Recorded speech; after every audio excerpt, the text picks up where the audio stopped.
Now let's see the difference between PySide and PySide 2. So when we talk about PySide, what is the first thing which comes in our mind? So basically, the PySide was also with Python programming, okay? But there are some difference with which is there between PySide and PySide 2. That is, the first thing, if you talk about PySide, PySide requires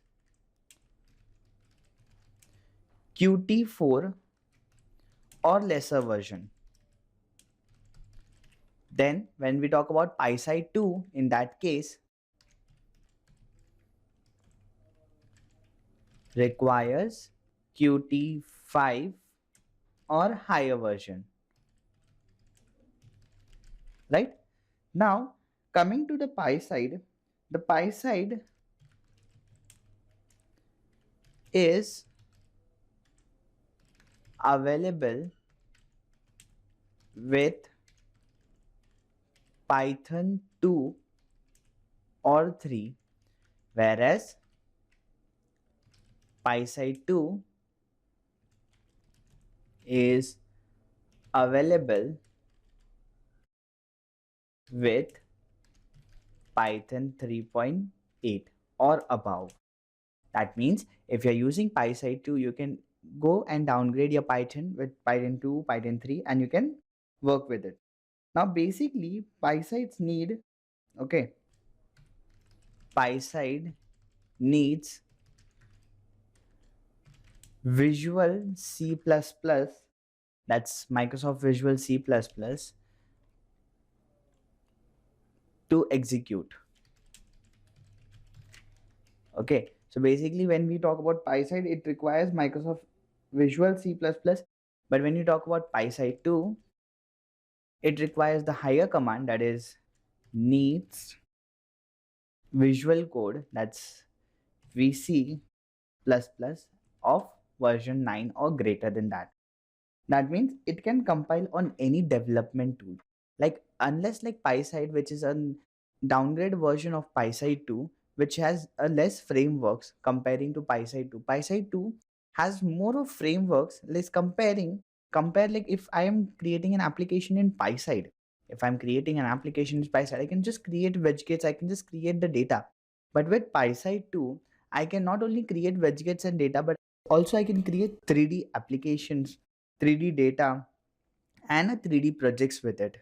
So a lot of things which has come, like for example, if I'll just show you, to show it, I'll just open PyCharm, okay?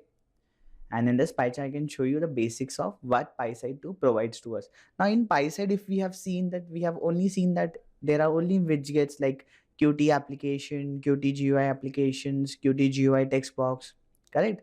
But in PySide 2, we do not need to mention Qt. We can directly take Q applications, Q checkbox, etc. And one more advantage which PySide 2 gives you is, like for example, if I just try to execute a simple PySide code, maybe from, so let's say from PySide 2 dot. Now if you see, you get core, widgets, you get 3D animation, 3D core, 3D extra. That means you're not only rendering with a 2D data, you can also render with 3D data, and you can also render with GUI application which is there in the PySide as well. We can also render with multimedia, network, and lots other data. So PySide 2 is like more and advanced features comparing with your PySide. So that's the major difference which becomes between PySide and PySide 2. Now let's see the installation of PySide in our PyCharm. Now, if you're not installing it in your PyCharm, if you have a Python, okay, for example, let's say if I have Python 3.8, right? So you can just write pip install PySide 2 and you can install your PySide in your Python. Okay, so in order, if you are installing PySide 2 with Python console, then the steps are: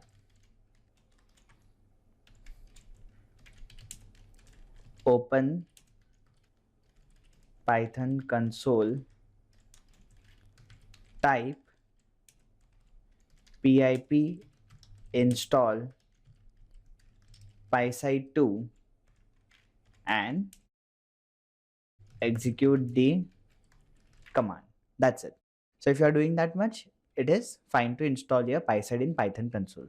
But if you are installing PySide 2 with your PyCharm, then what you need to do is, so the steps of installing your PySide 2 with PyCharm, you need to open PyCharm. Okay, so you can start PyCharm IDE.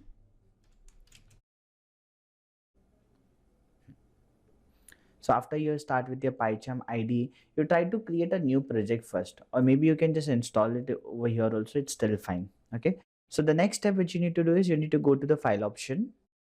You need to go to file option. So like go to file option. Okay, so now in the file option, you will be having an option called as settings. So you need to go in settings. So go to settings option. Okay, then after you go to the settings option, you have an option called as project. Okay, you have to go into option of project, and in that project interpreter.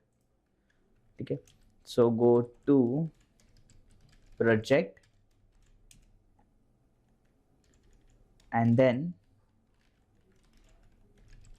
project interpreter. Okay, so you are going to the project. Here you are going inside the project interpreter. After you go in the project interpreter, you will see a package called as pip. You will see, okay, go to pip package, and then when you go to the pip package, you just need to double click and you need to search your packages over here. So maybe you can search PySide 2 and you got your PySide 2 over here, right? See, Python binding for the Qt cross-platform application and UI frameworks. That's version 5.14.1 and author is Qt for Python theme. Just select that, select the version and click on install package. So you need to search. After this, you need to search PySide 2. Okay, then select version and then click on install button. So once you click on the install button, you can see package PySide 2 is installed successfully. And then you see your package will also have one more thing which is called as PySide 2, and just press on OK. After installation is done, after installation is completed, press OK, and you are done with installing your PySide 2 with your PyCharm. Okay, so these are the following steps which you need to follow. That is, you need to go to, okay, you need to go to the start PyCharm ID, go to file option, inside go to settings option, go to project option, select project interpreter, go to PIP, search PySide, select the version, click on install button, and after installation is done, press OK. And that's how you can install your PySide 2 with your PyCharm. And now if you will say, if I just type a code like from PySide 2, you will get all the references of PySide 2 over here. Okay, and that's how you can install your PySide 2 with your PyCharm, and you can install your PySide 2 with your Python console also by following steps. Okay, so these are the following steps to see how to install PySide in your PyCharm. And now let's see the basic programming, a simple programming to create a PySide 2 application, GUI application. Okay, now let's see a basic program in PyCharm by using PySide. Okay, So what are we going to do is we just create a new project now. So go to file, new project, and maybe we can just mention this project name as PySide tutorial. Okay, and we'll take it in new window.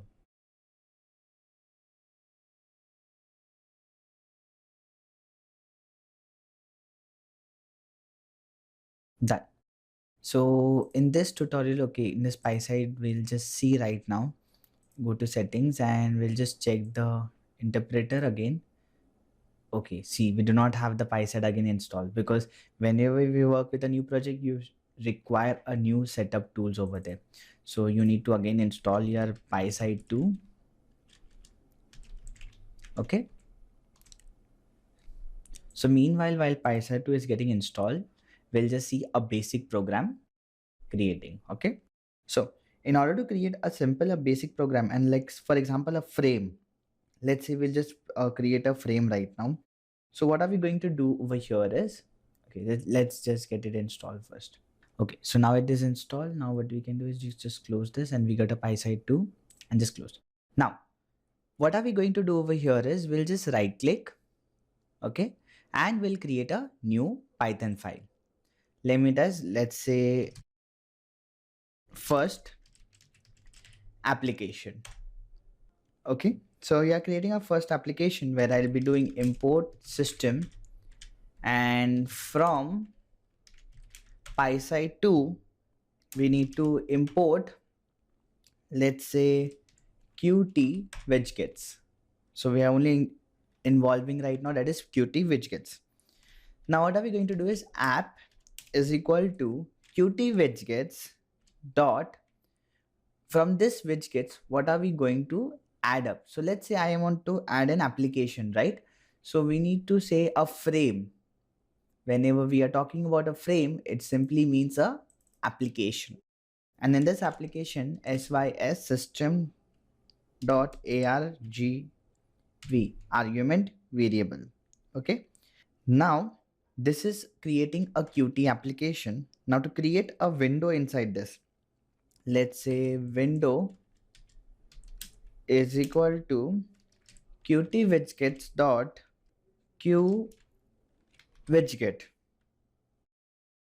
and in this q widget, let's say we will set the size and all. So let's say window is equal to, or maybe window dot. Now what we want to do in this window is we need to activate, we need to send an action, or what we want to do. So we'll say resize, means changing the size of this.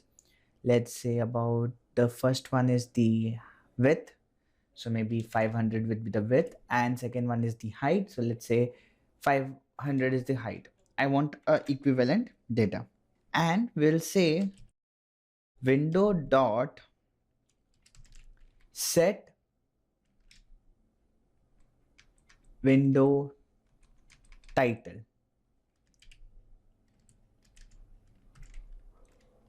and let's say first application in PySide 2. Okay, and then what are we going to do over here is window dot show. So that means it will execute the window. And now if I just try to execute this code, run this code, okay, so you can see the code was executed and then it got stopped automatically, right? So in order, what are we going to do is system dot exit, and that is with application dot execution. So once the application is executed, then only the system will exit. So you can see right now I got a simple frame which has a title as first application in PySide, and this is of the height 500 width and 500 height. And when I use this command, that is system.exit, and I say 8pp, that's this application.execute, that means once the application execution is completed, then only system should execute it. Like how, if you remember, we in our Python GUI we had option called as main loop. Main loop was the execution at that time. So over here, this is our consistency of a main loop.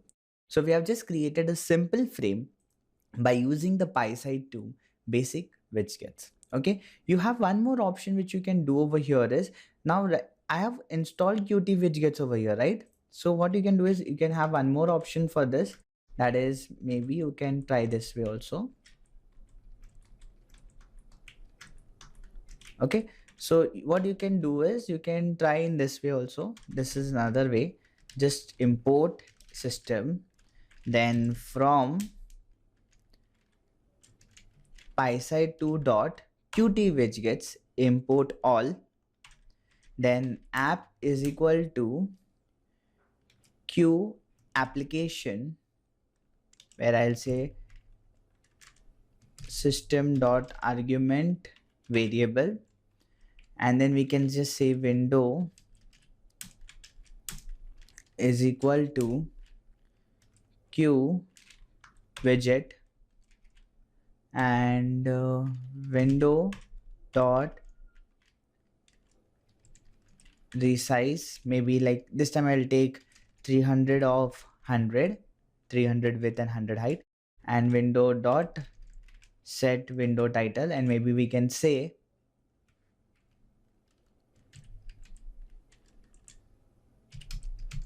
another example as the title right now, and then we can just say window dot show, and then we can say system dot exit, where I'll say app dot execution. And if I execute this code also, see we got another example, just a simple frame. So you can also do from PySide 2 dot q widgets, and you can also execute like this, or you have one more option that is something like this. So you have this two type of option available in order to execute your PySide code. Okay, so one you can just import later on, and maybe you can import over here and no need of mentioning this Qt widgets again and again.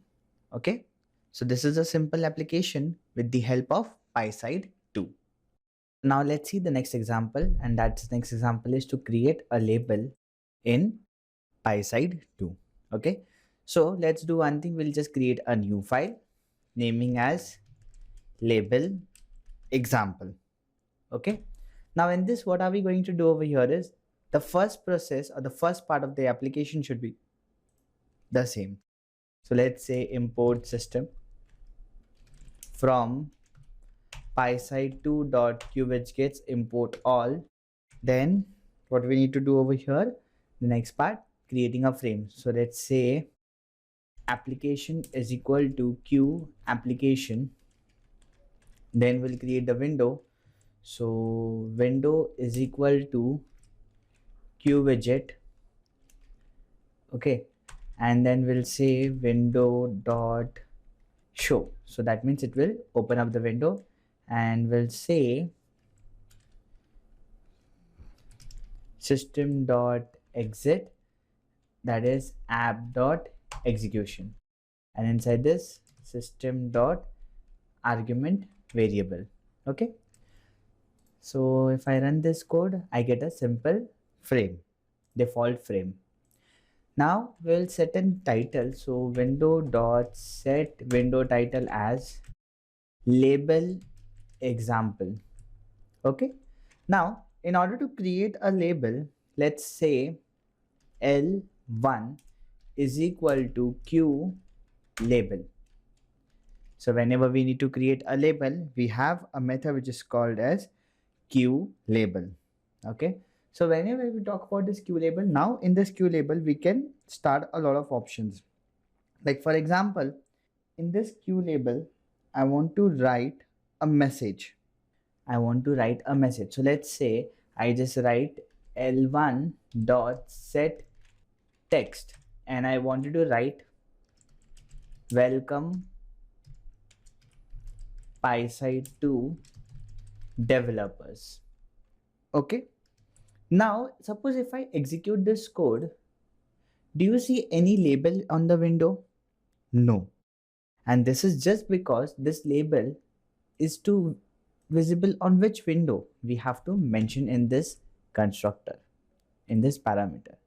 Now if you see, you can see a simple label which is coming as welcome PySide developers, right? Now, in order to work with this label, that if I want this label somewhere in the center, somewhere in the text, so I can say L1 dot set geometry. But when we are setting this geometry, now you can see that is it giving me any option that it should have any parameters. It is having a parameter of q widget argument, and it is telling you need a rectangle of q rectangle. In order to set this, you need a rectangle. It's called q rectangle. But can I see any q rectangle into this? No. So in order to work with q rectangle, now what you need to do is you need to import one more thing, that is from PySide 2 dot Qt core import all. So now if I talk about Qt core dot import all, now if I say Q RECT, now you can see it is there in the Qt core Q rectangle. So now I can access the Q rectangle, and now I can say that I want it in the parameters. So I can just give the parameter right now of 200, and let's see. So we got 200, 200, 200 and 200. That's how we can adjust the label. Maybe we can set the weight like to instead of 200 we can take it as like 50, and let's see, stop and rerun. You can see it's 50. From here it's showing us 200, right? So let's say I'll just make it 20.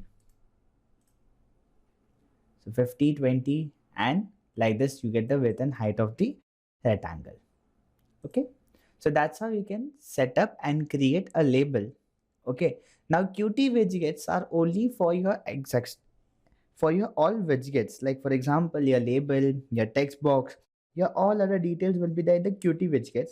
But when we talk about Qt core, that is having the core functionalities like Q rectangle or maybe other elements which are required in the Q rectangle. So let's say for example, if I come to Q part, so you can say we have a Q calendar which is there in the Qt core. Then we have a Q date and time. So whatever date, time, dialog directories are required, like file, that are all available in the core features. Okay, so the Q line to drawing a line. So whatever we require is there in the core element, and whatever widgets we want, that is there in our Q widgets element. Okay, so like this is segregated. The PySide 2 is segregated into various sections. So this is a simple example of adding a label in your PySide 2. So now let's see the next example, and the next example is all about creating a simple text box which can write the text. So suppose if you want to create a one-line text box, like for example, if I'm creating any login form, maybe have a username, password. So at that particular time, what I can do? So let's say if I'm just right clicking on the project and creating a new Python file, let's say I'll name it as line edit, or maybe a text box, single line text box example. Now the first thing, this code will be almost similar to same. So like import system from py2, that's PySide 2 dot Qt widgets import all, and from PySide 2 dot Qt core import all. Now what you need to do over here is, suppose you have to create a frame. So let's say application is equal to Q applications, in which we need to write system dot argument variable, or maybe I'll write in a short form AWP app. Then creating a frame. So we need to create a frame. Let's say window is equal to Q widget. So we are creating a Q widget, similar like how we have created over here. Just have to remember this many data. Now just setting the title. So let's say window dot set window title, and maybe say simple text box example and window dot show, and then we'll say sys system dot exit, and this will be like app.exec. That's execution of application. So once the application execution is over, that time the system will exit automatically. Now let's run this much part. So we got a simple text box. Now creating a simple queue label first. So let's say user is equal to, or maybe let's say we'll take for the name. So name is equal to queue label, and we can write over here. For example, I want to take, we need to add this thing in Windows, so I'll just add it on window, and name dot set text as enter your name. Okay, so we will get a label right now which will be telling enter your name. We can set it later on. Now, in order to create a single line text box, maybe let's name it as input name is equal to q line edit. We need to use line edit and adding this line edit in the window. Now let's see if I run this code, so we can see that we got a line edit, but on the top of that label itself, right? So now we need to merge them. So like how we have done over here, maybe we have used a geometry, right? So similarly we'll add the geometry. So maybe first for the name dot set geometry, and here we'll say q rectangle maybe of 50, 50 and 100 and 100. Now let's see. So from here 50, from here 50 and 100 and 100. Okay, so we got this thing over here. Maybe we can just keep a little distance, so we can just keep around 10 and 10. That's look more better, right? Or we can just, from the top we can make it around 5.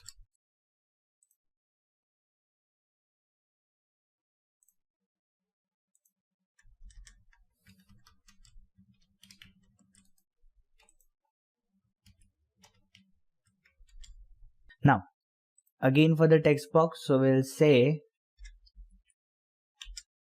input name dot set geometry, and again we'll say q rectangle. Let's say we have to 10, right? So we'll take it over here as 15 or maybe 20, whatever you want to take. Again 2, and let's say now if we execute this part, so it takes like 10.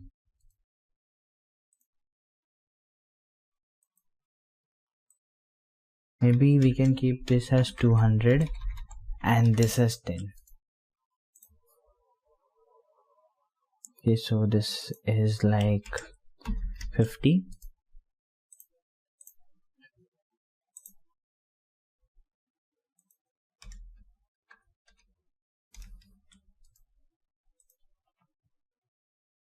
Now just need to adjust from here, so it's like 15, right? Maybe we can add this to 50.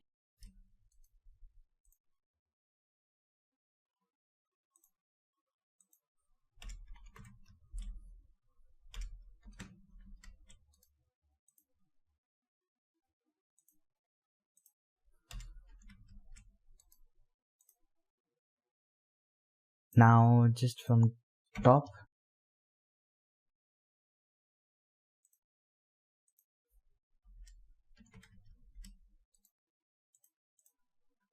$40 would be better.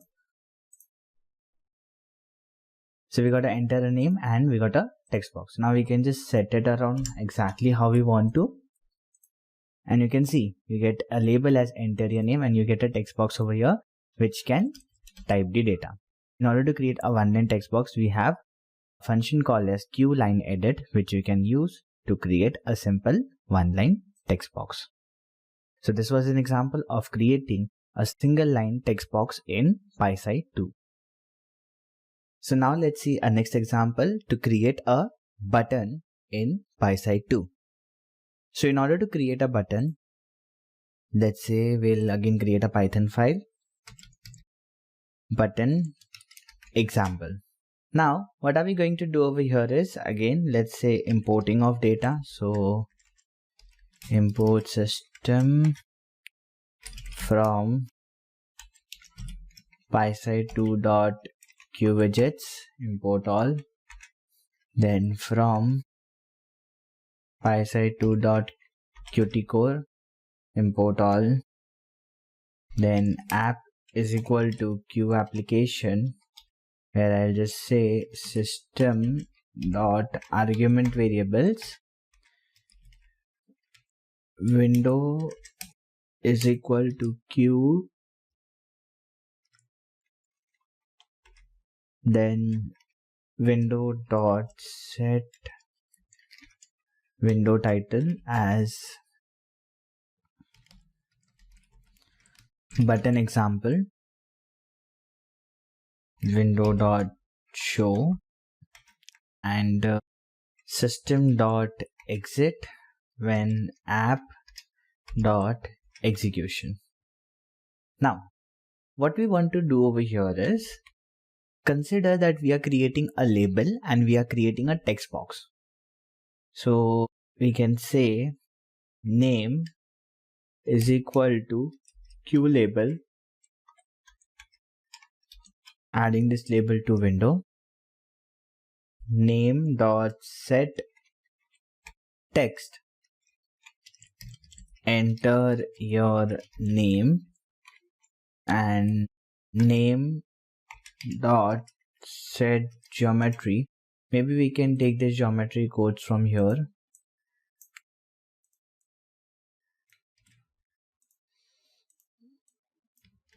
And similarly, input name is equal to q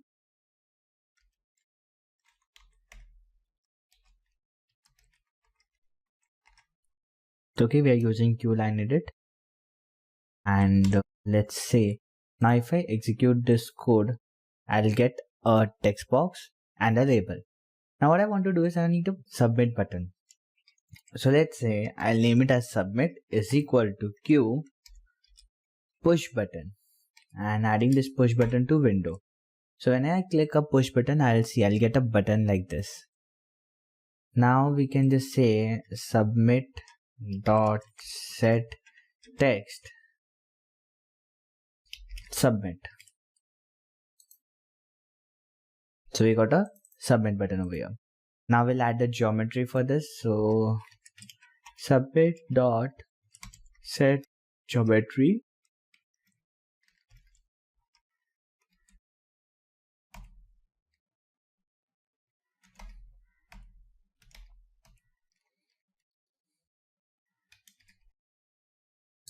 and let's run this. So 100 is too much. We'll make this as 50 and this as 150. Let's see how does it looks like first. Does it looks more? So maybe like 30 and 100. And we just need to this side. So we got a simple frame which has a text box as well. Okay, let's make it a bit more, 30. So what we're gonna do over here is, I want to label down here, and whenever we will just click on the submit button, for example, let's say I'm entering a name as Tracy, and I click on this button, it should say me over here, hello Tracy. So first let's do one thing. Let's print it on console. I will be creating a function. Let's say to create a function, define show name. Maybe we can say over here, define show name, and we will get the data on input line, right? So let's say user is equal to input name dot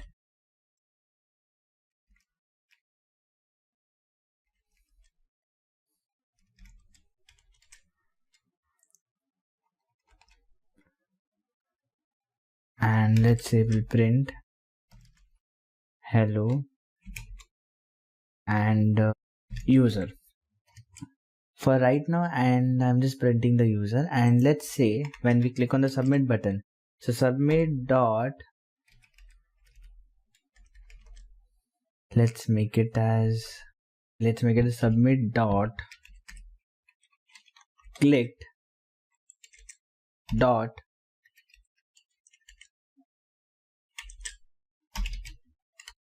or maybe just say submit dot clicked. We can just call the function of show name.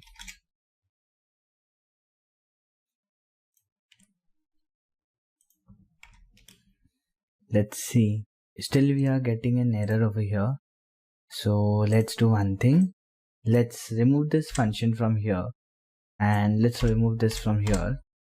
Let's create the function above. Let's say I'm defining show name over here, and I'll just print for right now is hello. Now what are we going to do over here is we will just say that submit dot clicked dot connect will be connect to show name. Now if I just execute, we don't see anything over here, but when I click on the submit button, you can see a hello message written over here, right? So what are we going to do here now is that we will take the data, maybe data is equal to input name and hello plus data. Let's see now. If I write a name as Tracy and I click on the submit, so we are getting PySide 2.qtWidget.qline and some options with it. Okay, let's see how we can take the name in this now. Let's say we will just say input name dot text, and let's see if I now execute this code and I just write Tracy, so we get a message over here as hello and Tracy, right? Now let's do one thing, that add this thing on the text box. So we will create one more Q label, maybe like printing of data. So let's say print data is equal to Q label, and add this Q label to Windows. For right now, I am just making this print data dot set text as dummy, so I can give them the coordinates of it. So I can give the coordinate of dummy over here somewhere. So I'll just do the coordinate parts first. Print data dot set geometry, maybe like 130, maybe like 100, 100 and 100. And let's see where does this, it shows me over here. We can put this into more like 160. So that would be again based on the name. We get this text over here. Now what are we going to do is we'll just remove this set text over here which we have wrote, so there will be no text written into this. And what are we going to say over here is that whenever you click on the button, so what was the name of the data? As print data dot set text as hello comma data. So you want to take the whole thing, or maybe you can use a plus to concatenate the data. So whenever I write a name over here, let's say Tracy, and I click, you can see hello Tracy is visible over here to us. So like this, you can try to set the name and you can show them in the label. So then let's see Tracy, and you can see hello Tracy is visible to us on the line when we click on the button. And if I try to change the name, let's say John. Okay, the name is changed from hello Tracy to hello John. So this is how I can create a simple button and apply a click function or maybe an action to it. So this is a simple example of creating a button and adding an action in Simple. So in this example, we'll see how to create a radio button in PySide 2. So in order to create a radio button, let's say we'll take a new Python file, naming as radio button example. Now let's do the basics of coding first. From PySide2.qt widgets, import all,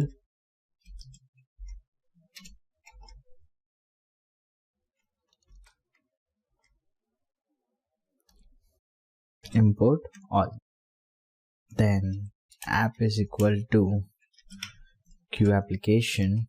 We'll say system dot argument variable argv.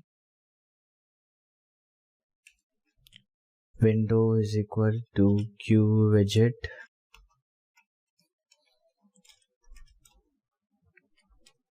Window dot set window title as radio button example. Then window dot show and system dot exit. We'll say app dot execution. Now what are we going to do over here is, let's say in order to create radio buttons,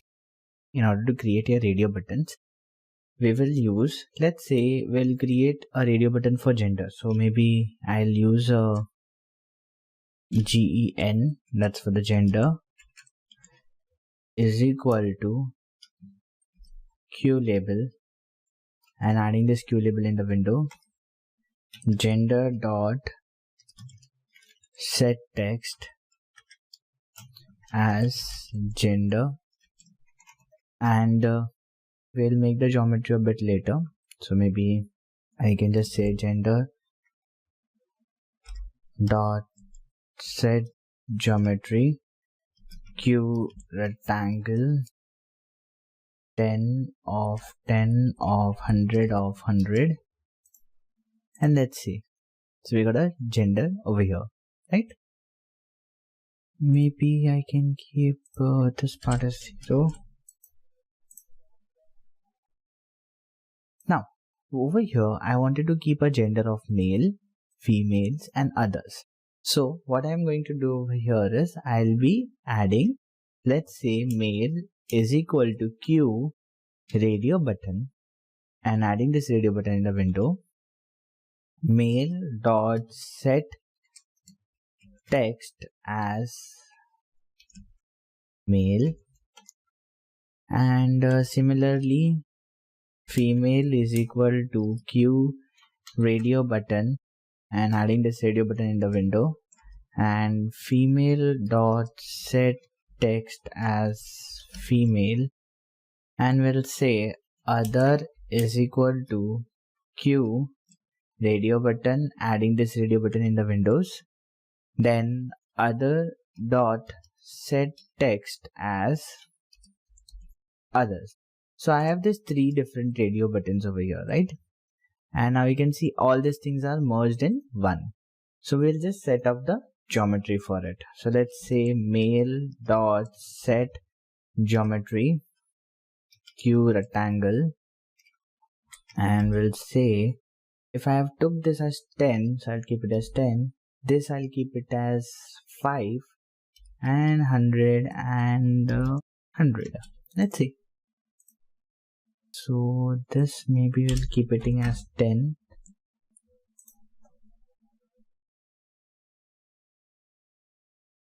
and we can see okay, it's still a bit, so maybe we can keep it around 20. Yeah, that's more fine, or maybe 25 max to max. So you can set out this later on also. So we got 1. Now we'll use for the female. So female dot set geometry of Q rectangle, this should be 10, This should be 50, this should be 100, this should be 100. Much better. And for the others, so let's say other dot set geometry of Q rectangle, 10 of 75 of 100 and 100. And you can see we got a gender button. Now I click on this male, female and others. So we got these 3 buttons over here. Now you can see I am just selecting any one of them. I am unable to select all these 3, right? So we'll just say button group, and maybe I'll just add male, comma, female, comma, other. And let's see. So we are getting an error. So it takes only one argument. Let's see how we can map this radio button. So if I am executing this code right now, only one, that is others, is getting selected. These are not getting selected, right? So let's do one thing. We can do one option which is using the button group, or maybe if I have the width which is more, so let's make it as like 50, 50 and 50. So now if I execute this, I can see if I click on male, female and others, right? Now these are already in a group zone. If still you wanted to group this button, how you can group this button is like data is equal to Q button group, and then you can say that data dot add button of male, then again data dot add button of female, and data dot add button of others. So like this you can add all of your button in this, and then they will be in a group form. So now you can select any one of them apart from all of the 3. So this is how you create a simple radio button in PySide 2. This is an example of creating a simple radio buttons in PySide 2. Now let's see how to create a checkbox in PySide 2. So in order to create checkbox in PySide 2, what are we going to do over here is let's create a new file, checkbox example. We'll just mention the basic codes like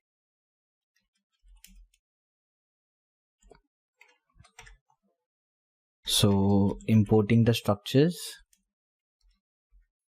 not Qt core import all, and app is equal to Q application system.argument variables, window is equal to Q widget, where I'll be mentioning nothing. Now window dot set title, and let's say checkbox example, and window dot show, and system dot exit will be application dot execution. Now what are we going to do over here? Let's say if I want to create checkbox for hobbies, so LBL or maybe a label is equal to Q label. Now in the previous examples what we have done is we have just took over your window, right? Now let's say I am taking my text and the text is hobbies, I'm just mentioning, and this should be added in the window. So you can mention like this also. See, you can write like this also. Then that's setting up the data, so we'll just do it over here. Label dot set geometry Q rectangle, and maybe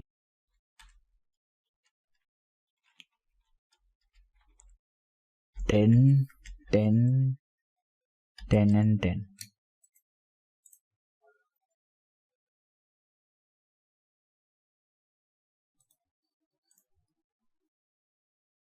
Now we need to mention the list of hobbies over here. So let's say in order to maintain the list of hobbies, let's say I have hobbies like playing. So play is equal to q checkbox. I'll mention as playing sports. So any sports it can be, and adding in the window. Then just execute this, so you can see get a checkbox for playing sport. We can adjust them ahead. Let's say dance is equal to q checkbox dancing, and adding this thing in the window. Sing is equal to q checkbox singing, and adding this to the window. Then maybe read is equal to q checkbox reading, and adding this thing in the window. So like this, I have added all the information which has to be needed in our label. Now let's set them. So play dot set geometry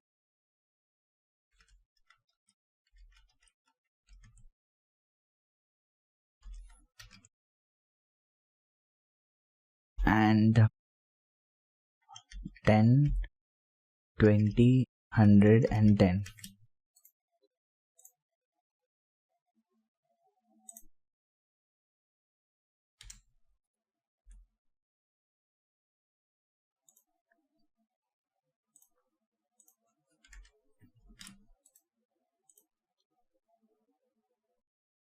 Let's see, playing sports, right?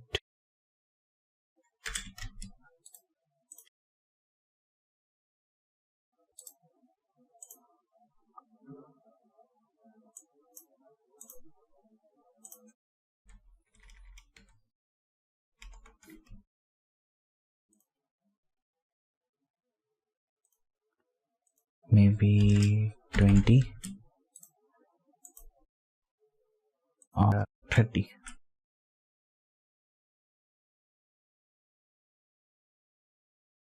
And let's make this to 20.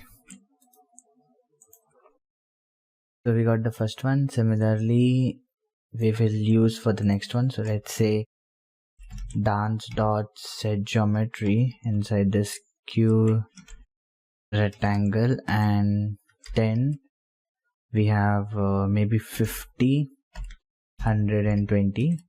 We'll make it to 50. Then sing dot set geometry will be q rectangle 10, 70, 120, and the last one read dot set geometry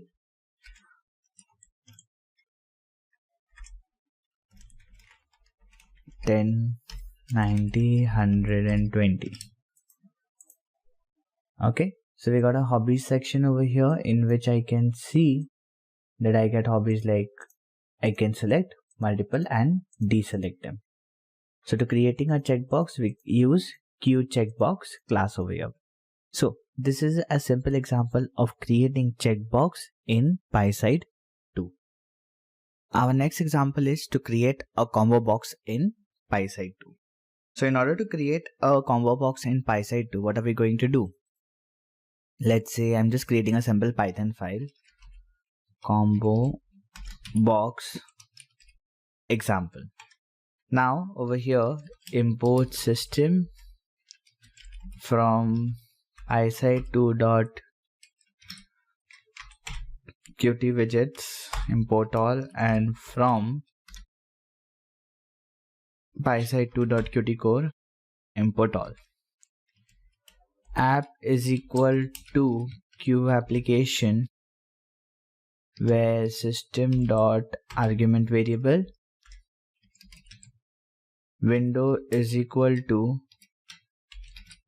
q widget, then window dot set window title as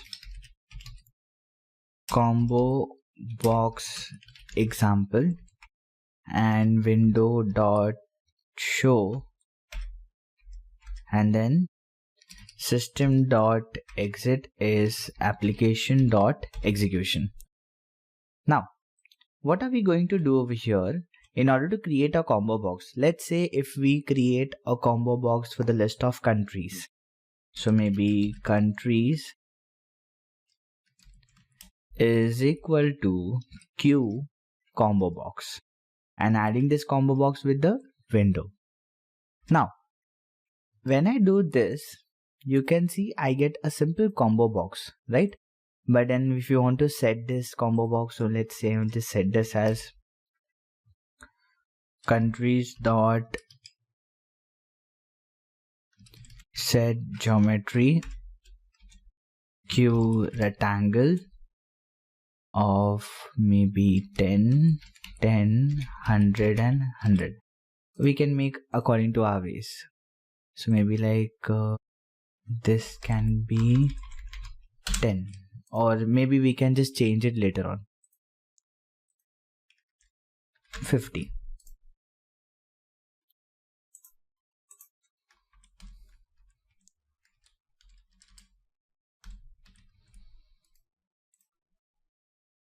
Now, in order to add data in this combo box, what are we going to do?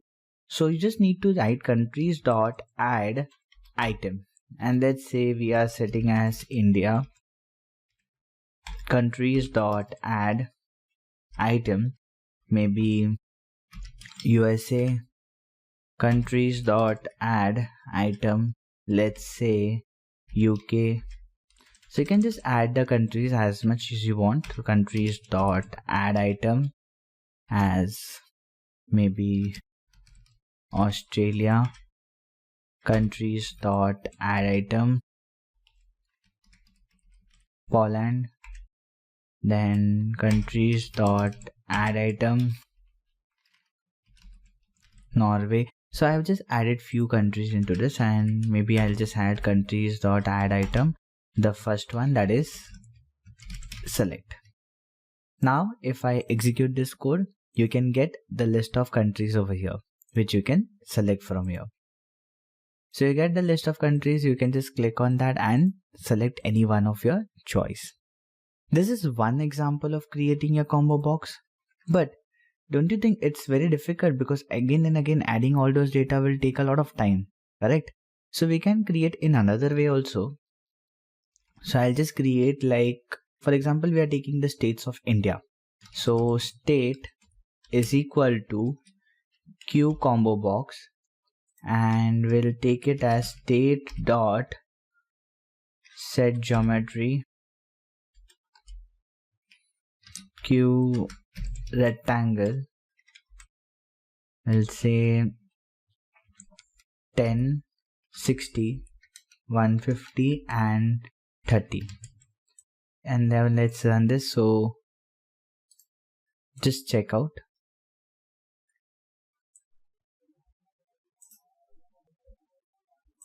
Let's see.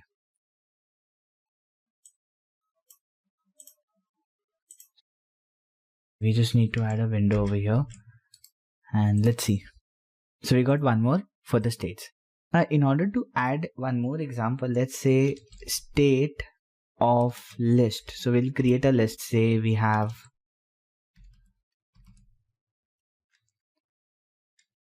Maharashtra,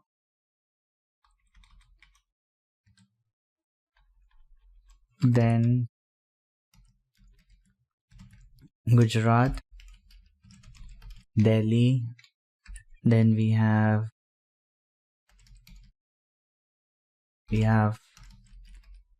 Tamil Nadu, we have,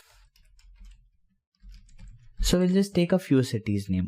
I'm just taking few cities name in the list, and you can just say if these are my list of states. So what are we going to do over here is state dot add items.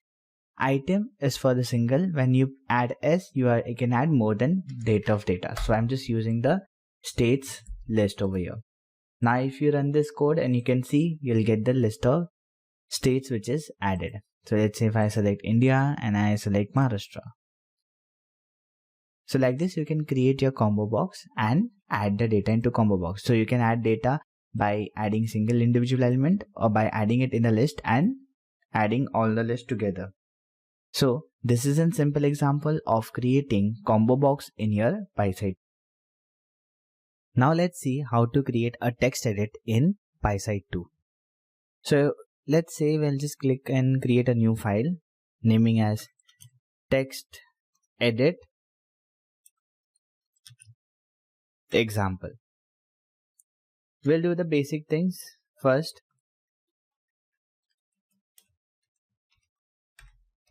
Dot widgets and from dot core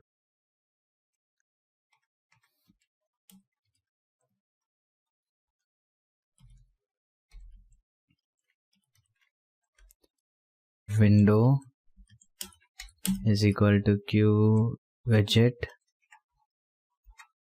window dot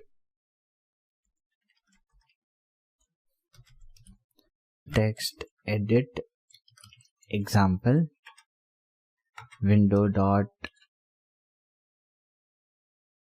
show and system dot exit app dot execution.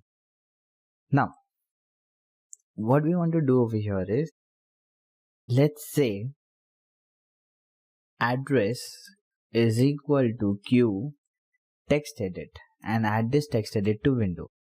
Now what will be a difference between a text edit and a basic text box, right? So let's say if I create a text edit, so you can see I'll get a multi-line text box.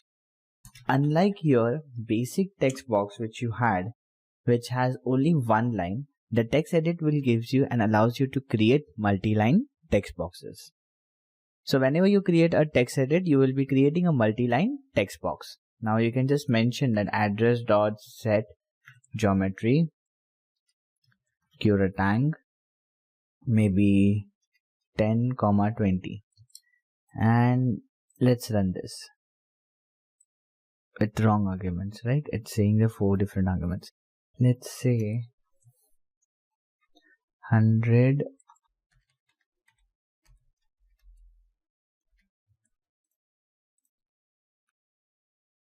we can also make this as a little broader, so maybe like 200.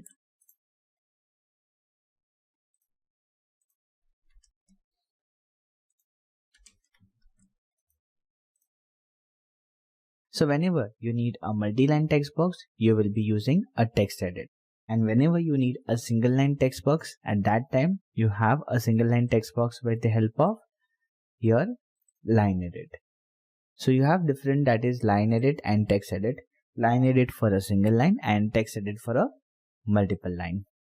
So this is a simple example of creating text edit in PySide 2. So in this example, we'll see how to create a queue table in PySide 2. So if I want to create a table which can also edit my data or maybe modify my data, how can I do that? So let's consider an example that in order to create a table, let's say I'm creating a new file first.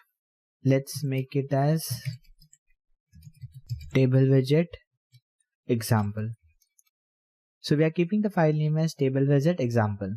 Now the basic thing, so import system from PySide 2.qt widgets import all, and from PySide 2.qt core import all. Then app is equal to q application, I'll say system dot argument variable, creating a window. So window is equal to q widget and window dot set window title as table demo or maybe table example, and window dot show, and then system dot exit is app dot execution. So the basic thing which we have already done. Now in order to create a table, let's say I'm creating table is equal to q table widget. Now in this table widget there are three different parameters. The first parameter says that how many number of rows do you want to assign.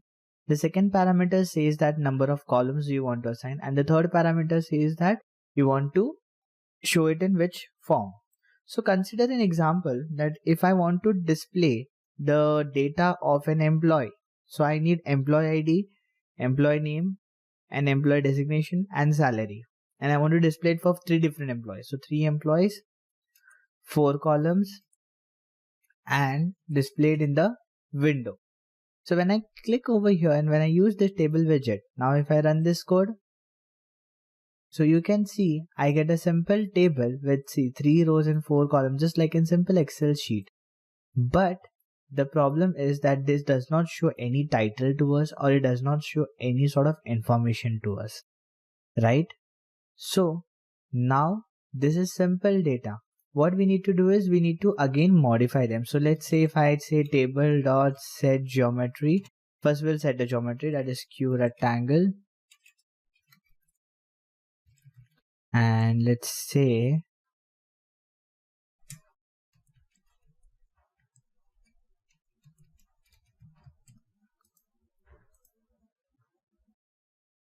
so 100 and 100, no, maybe let's keep it 500 and 300.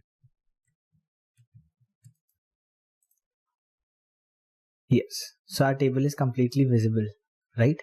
Now in order to set the references, like the number of columns, the number of rows, and everything properly aligned in this, so for that what are we going to do now, right? So the first thing which we'll say, table dot set, so we will use,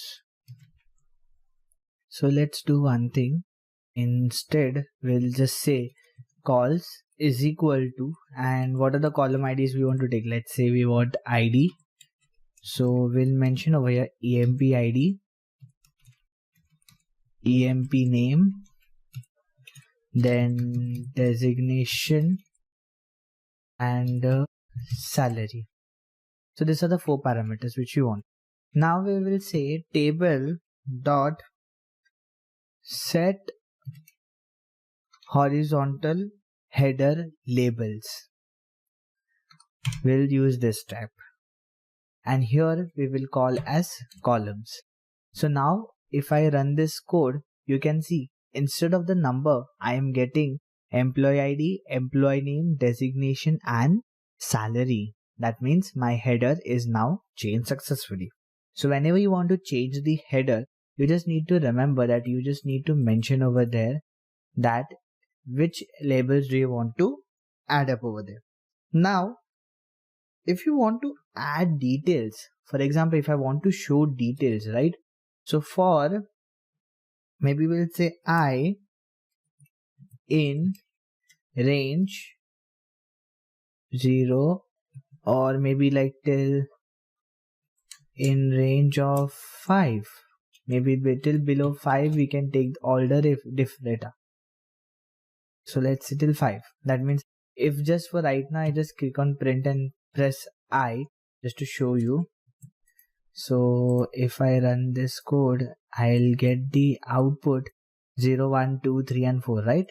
So I'll say 1, 2, 5, and now if I run this code, I'll get my output, let's say 1, 5, and I run this code now. So let's see, we got example 1, 2, 3 and 4. Now what we want to do is, see, we got this 4 columns, or maybe like we need 4 datas, right? So we'll say like we have 3 data, so 1, 2, 3. Now in order to print data, so maybe we can just mention, or maybe right now I'm just using a simple formula where I'll be just creating, let's say table dot set item of one row and let's say 0 and 0, and I want employee ID to be visible there as 1. And let's see what this output gets over here. So we get an error. Maybe we can put 1 and 1.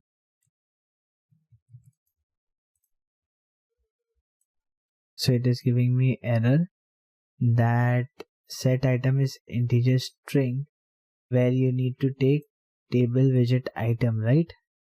So this error is giving me for a table widget item, right? So we can just say instead of this 1 we can use q table widget item, and in this item I can just mention 1. Let's run this. So we got it over here, that is 1 and 1. So we need to take it as 0 0. So 0 and 0, and let's run this code. So we got employee ID over here as 1, correct? Similarly we need to do it for all. So let's say I am adding 0 1 0 2 and 0 3. So we have 4 datas, right? Now what you need to do over here is employee ID, now employee name. So let's say we have an employee name as Tracy, works as the manager, and the salary, right? So let's say salary will take it as 80,000. So when I just execute this code, you can see I got this data fetched over here. Now similarly you need to add more data, so which we can do is we can just select this data, copy, paste and paste. Now instead of this 0 we'll make it as 1 and here 2, and just let's change the data like from 1 to Tracy. Instead of Tracy we take Victor, let's say software developer,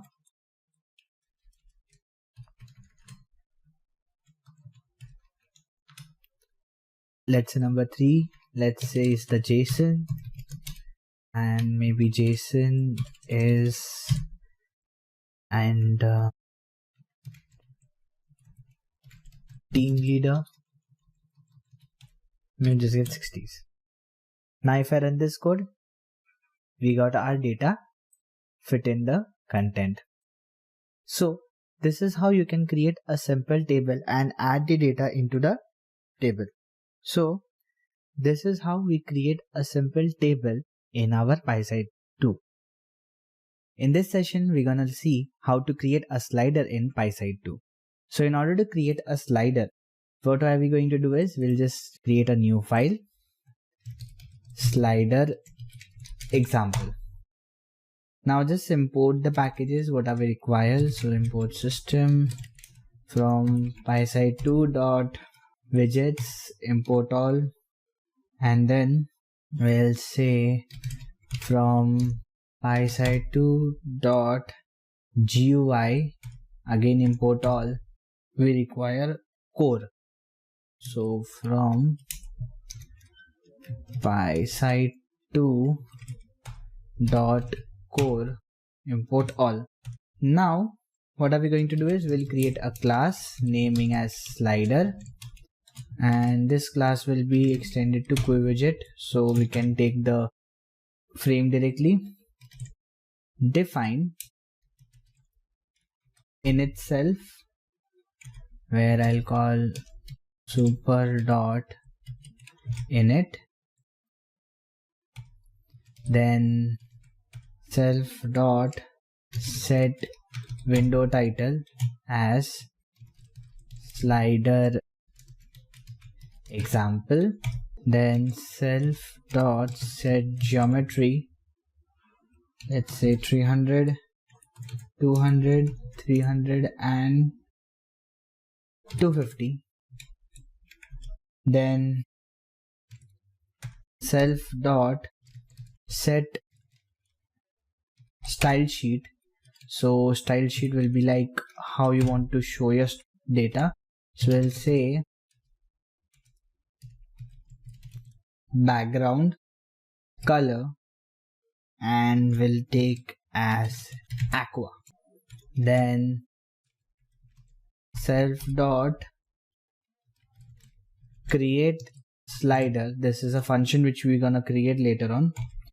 We want icon and self dot show. So I'll take icon also for right now. Self dot set icon, but I'm not creating an icon right now. So what are we going to do here now? Define set icon, the function which we require, and in this again the same thing which we have done already previously.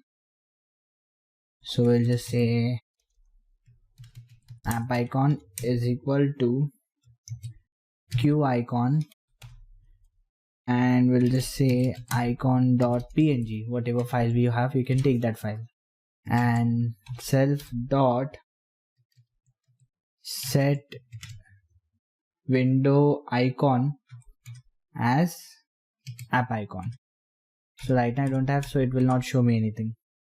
Then define create slider.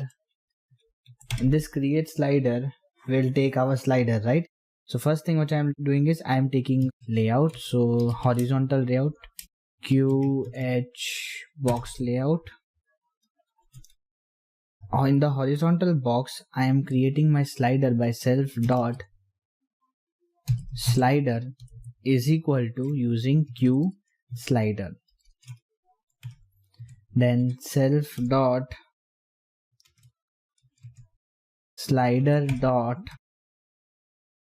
set orientation. So how you want to set it? Maybe I want it as a horizontal, so Qt dot horizontal slider. If you take vertical, you'll get a vertical slider. Then you want a tick position. So tick position, like for example, self dot slider dot set tick position. That means the position of this.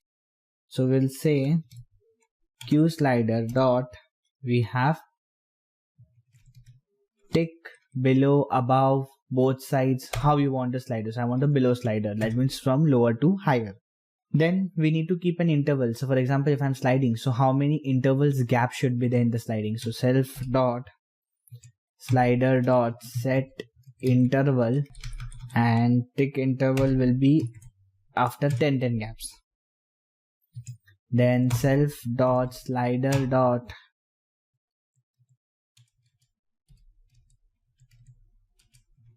set minimum as 0 and maximum also.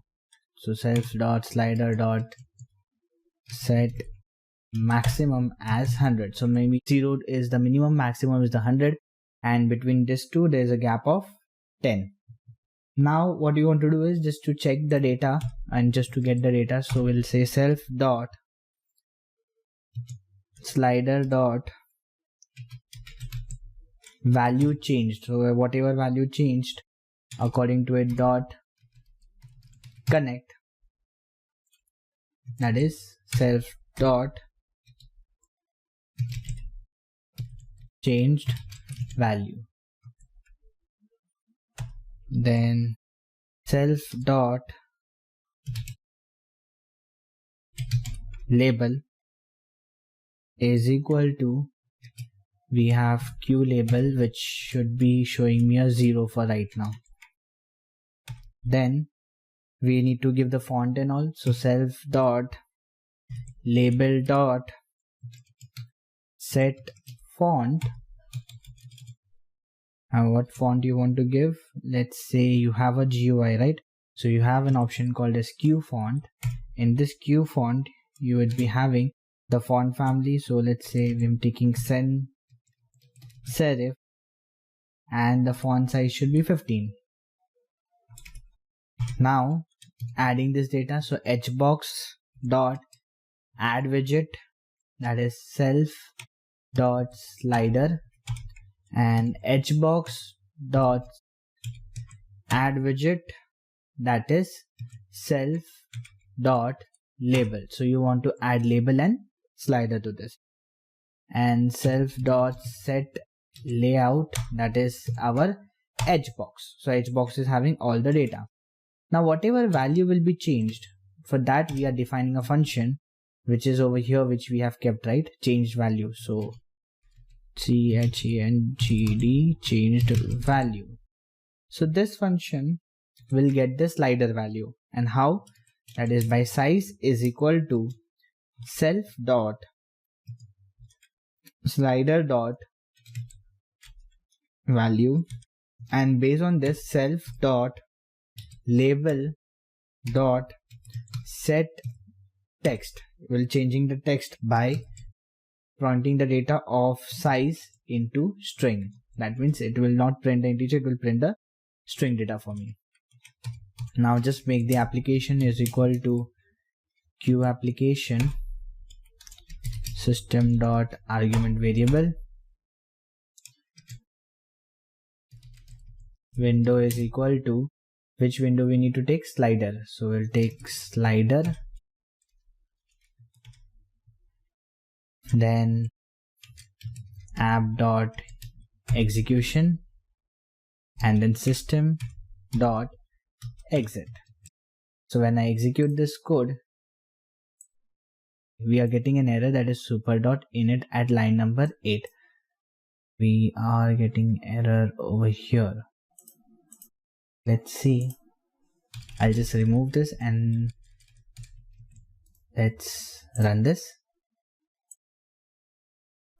We got a runtime error now, which is telling that init method should not be called. So init method is not called. Okay, let's call this method over here. That's the super dot init. Now let's try to run this. So when I execute this, you get a label over here 0 and the slider over here, which is getting the time of interval 10, 20, 30, 40, 50, 60, 70, 80, 90, 100. So I just move my slider. Move 30, 40, 50, 60, 70, 80, 90 and 100. So this slider will work from 1 to 100. Okay, and gives me the value. So this is a simple example of creating slider in your PySide 2. So in this session, we're going to learn about QDial. So basically when we talk about our QDial, it's like, see, if I use dial is equal to QDial and I add this to the windows. So what happens, what I'll get as an output? I'll get a dial bar. So this dial bar is something which is, executed. So suppose if I want to create something like this and maybe work with the help of a QDial. So let's see an example of creating QDial and working with QDials in PySide. So we'll create a Python file naming as QDial, or maybe just we'll write as dial example. So the basic things which we need to do, import system, then from PySide 2 dot our widgets. So import all widgets and PySide 2 dot core import all. So right now I'm importing all the features. Now, like what I want to do is I want to create a bar. Let's say, for example, if we spin that QDial, the bar should be maximized or minimized, like a volume bar. For example, if I take a volume bar and I just spin the volume, so according to it, the voice goes up or down, right? So similarly, we'll create that. I'm creating a class and I'm giving the class name as bar, which is Qt. We just same as Q widget. We'll just take it as Q widget now. Over here, I am just mentioning clicked value. That means whenever we click on this is equal to signal, and this signal is available in our core file. Over here, we'll mention, let's say, a value of integer. Now, what you want to do is defining the init version. So defining init self, and in this self we'll take steps, we'll take arguments, and we'll take k arguments. So we are just taking 2-3 parameters into this. Super dot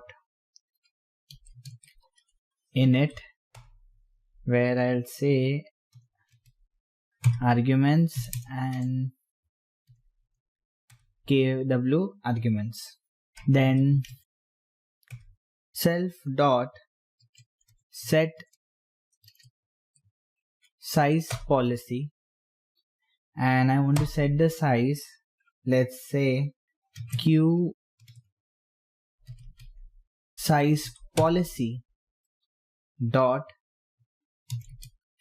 minimum expanding for the minimum data, and q size policy dot minimum expanding. Now what we want to do over here is if is instance steps, that is our steps whatever we take over there, and list, then what you need to do is list of colors. So it's like self dot n steps, and that's the variable which we are creating, is equal to length of steps. So for example, we'll take this and self dot steps is equal to steps. If not, then elif is instance of steps on integer.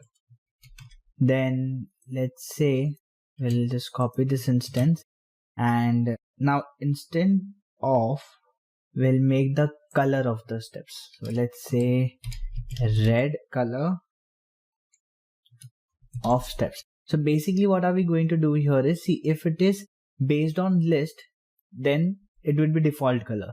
If it is based on number, it should be in red color. So I am giving the list of data, and if it is not in all of this state, then else raise type error. That means we are giving an exception over here that steps should be in list or integer. That's the integer or number. Now self dot bar, that's the name of the class, and we'll say solid percentage, or just like percent, is equal to 0.8, and self dot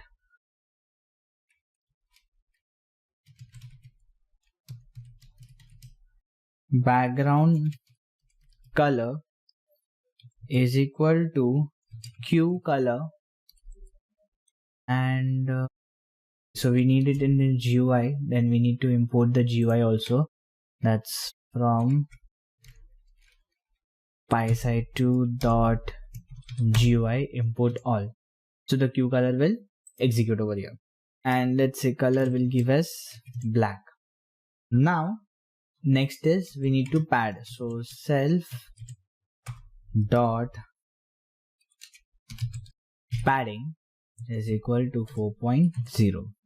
This is the first part. Now the next part, that is defining paint event. So we are creating paint event over here, and this is a predefined method where I'll be using painter is equal to q painter. That means I'm working more on now GUI parts. So like q color is for selecting the colors, q painter is to drawing the data on the map or on the your whatever data would be there. For example, your window, consider right now it's window. and for that we need brush, right? To paint any data we need a brush, so we'll say Q brush. You have a painter which will paint the data, and brush will be brushing the data. Now brush dot set color is self dot background color which we have chosen over there. So that's the color black which we'll be getting over there. And then we need the pattern of it. So brush set style will say as solid. We are not getting that, right? So we'll just say Qt dot solid pattern. Then rect is equal to Q rect, that's the rectangle, to draw a rectangle over there, which will be 0 0. Then painter dot device dot width and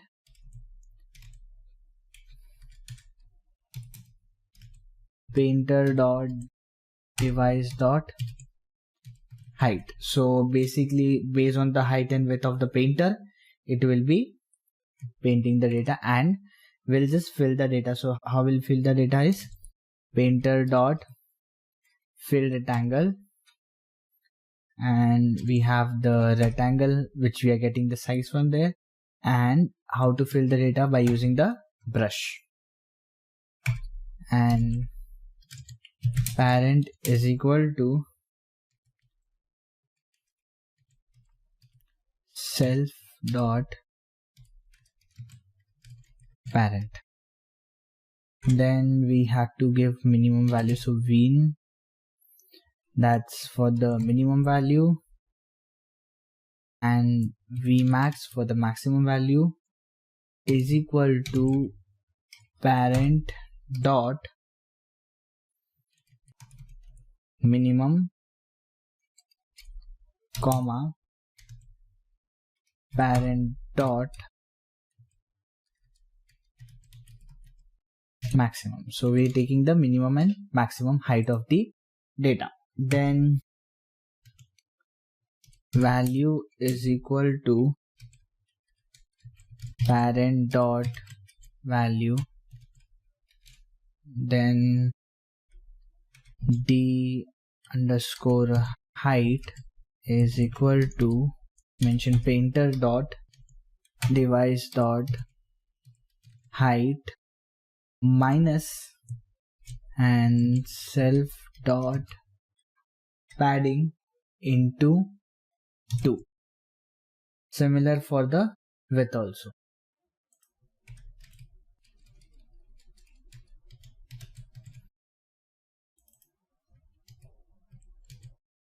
Now consider that, see, whatever we are writing in the paint, so first we have created a painter, then we have created a brush, and then we have said that if the size of the dial goes up, so based on that we'll create the height and width and we'll fill that rectangle. So particular rectangle will be filled. But now suppose if we are creating like a bar, like 1 2 3 4 5 6, so it would be pad around, right? So we have said that this is the actual height and width, and from that we are just taking the basics of height and width. Now the next which we need to do is step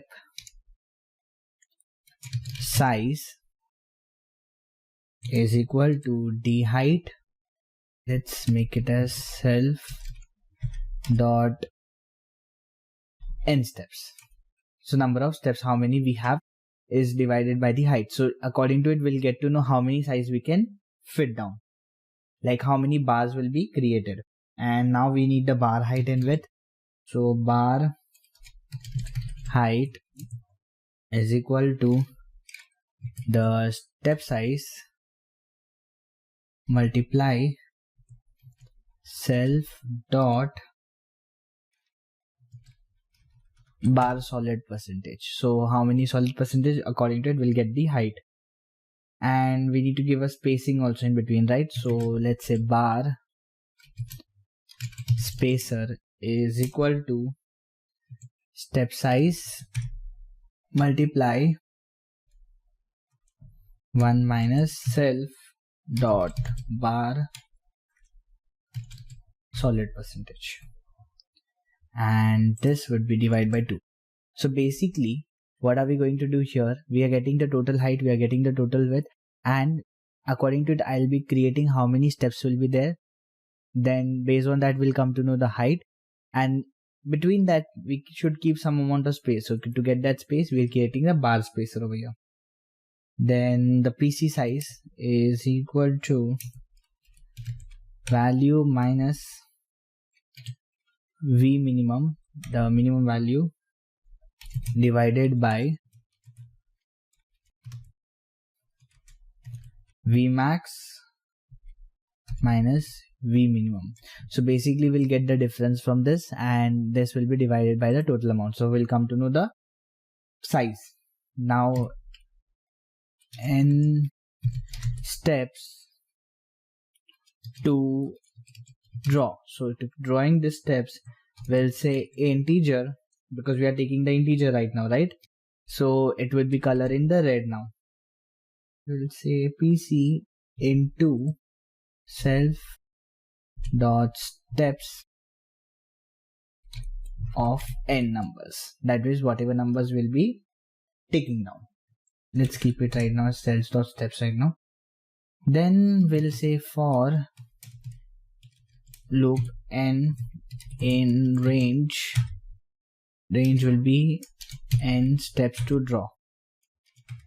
So over here brush dot set color is Q color, and Q color will set the color by self dot steps of n numbers. Then rectangle is equal to Q rectangle, where I'll say self dot padding, comma, self dot padding, and then padding plus d height, then minus 1 plus n multiply step size plus bar spacer. So basically then we need d width,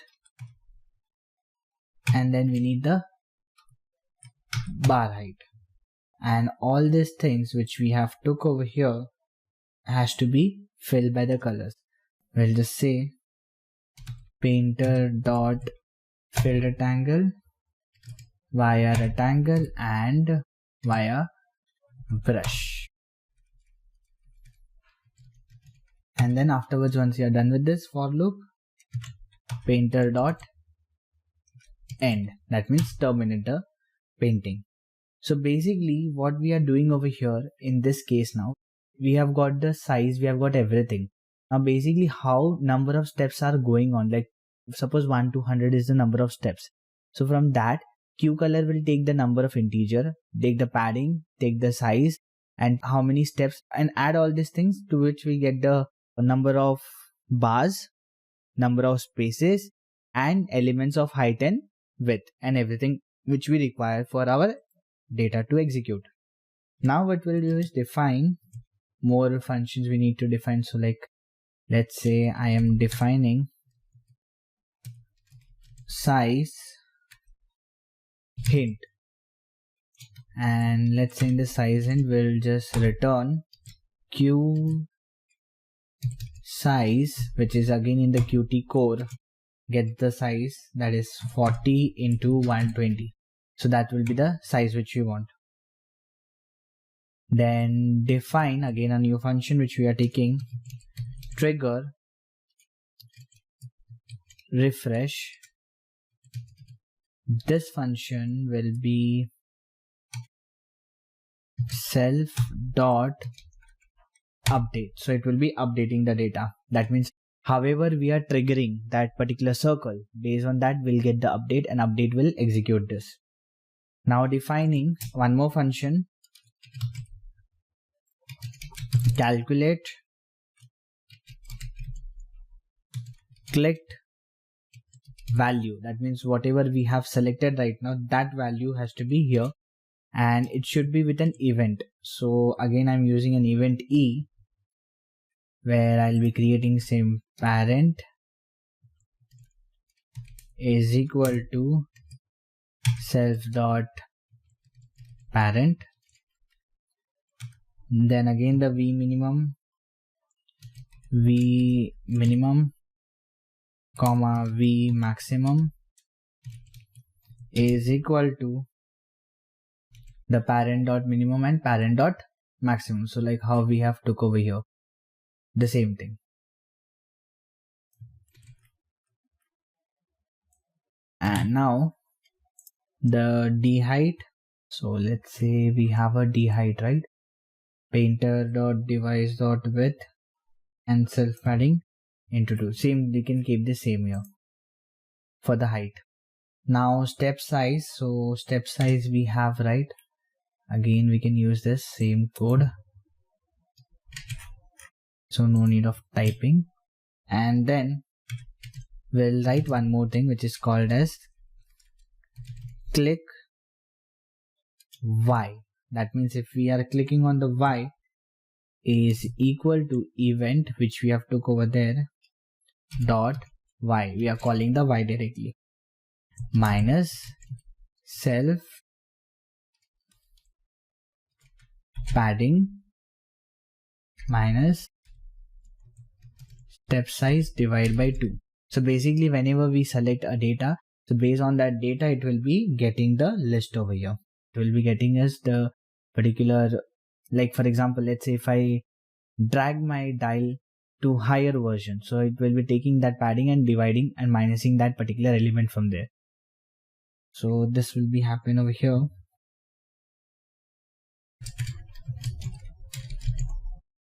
Self dot size dot height and this width. Then PC, so we have the PC also, right? Value minimum and value maximum. So basically right now in this PC we'll be changing the figure, so it will be not value, it will be d height minus the click y, whatever we have clicked, and then it will be taking to divided by d height.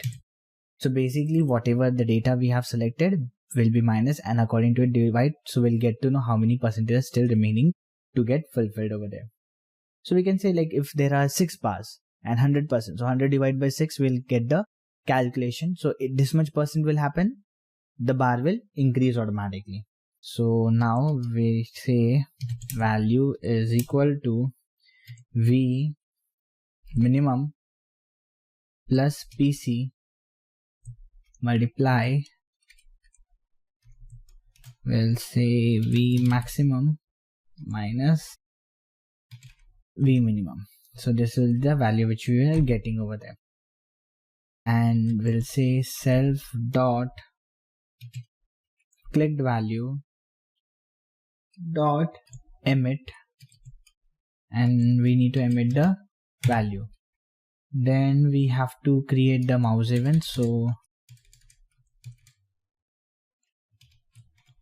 we'll say define mouse move event. That means if mouse will be moved over there, what will happen? So we'll say self dot underscore calculate the clicked value from that event. Then we have one more event which is for the mouse press. If mouse is moved, then what will happen? And if mouse pressed event, this we will keep as again self dot clicked value. So we'll just take the clicked value from this data. Now basically what are we doing over here is we are just taking the datas. We are just taking the datas over here and nothing more than that. So this value is for checking the clicked value. That means we are checking the value, how much event is there, how much the bar is moved. See how the bar is moved. According to it, we'll get the values, right? Now, this is all which we have done for this bar. Now we will create one more class which will be power bar, and this would be having Q widget. So here we'll say color changed is equal to signal. Let's say we'll say define init, again steps is equal to 5, arguments and key arguments. Layout is equal to vertical box layout. We are indicating a bar. See, so we have created the bar over here. This bar is indicated over here, and based on the bar it will be showing us the data. So how it will show us the data? By Q dial, that's the dial which we are using, and according to it, it will be showing set notches value true. That means if it is false, then notches value will be not displayed. Set wrapping equals to false. And now we'll say that whenever we are dialing this, so value change dot connect is trigger dot refresh, so it will be refreshing and give to update, and update will be updating the data according to it, and according to it we'll get the value by dial dot set value, and this would be added to our layout. Now in this what we have is we have an attribute name for getting the name, for the color set color, so bar steps dot color, which we have took over there from above, so we'll get the color. Set the inside color by the length, set the bar padding, set the solid percentage, and set the background color. Now if I execute this code, you can see I'm getting a background as red, and when I just move this cursor, according to it the bar color turns to red because I have took it in the integer format. So 2, 3, 4, 5. They have took till 5. So again and again if I move this, based on that I'll get the cursor. Now in this cursor if you see, I am getting some spaces behind it. So this spaces, this color, and all these examples are filled with it. So you can see that by using the J dial, which we have Q dial, from this Q dial I have created a bar indicator. So like if you're taking a volume button or something we're creating like that, we can use this Q dial over there. So this is a simple example of creating Q dial in PySide 2. So in this example, we'll see how to create a state progress bar in PySide 2. So in order to create a progress bar, we'll just create a new file first. Let's say progress bar example. So I'm creating now a progress bar, but this time I'll use classes. I'll try to convert the Python into classes and object, that is object oriented programming. So let's say from first import system from PySide2.widgets import all, and now we'll be using a bit part of GUI because we are working with GUI. So I'm using Qt GUI import all. We just need an icon right now, but for right now I'm importing all the features of it. Now what are we going to do over here is we'll create a class. Let's say the class name I'm keeping as window, and over here I'll name it as Q main window. That means I'm using the function of main window. So main window, that means it's the main bar for us. So for example, like in previous examples, I was not creating any classes. So that was creating a widget. I was creating a window itself for me. So here main window is similar like your first window. Now what I'll do is define init self. Over here we'll call super. So like initializing the version of super dot init. And now what are the things which we require? So let's say we're using self dot set window title, maybe as progress bar example. Then self dot set geometry. So I am telling the size would be 300, 200 and 400. So I'm just giving the sizes. Now we need labels. So self dot status label is equal to q label, and here I'll just write showing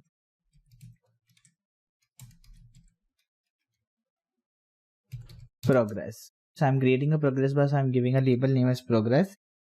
Then creating a progress bar. So let's say progress bar is equal to q progress bar. So whenever I use a q progress bar, I'll create a progress bar.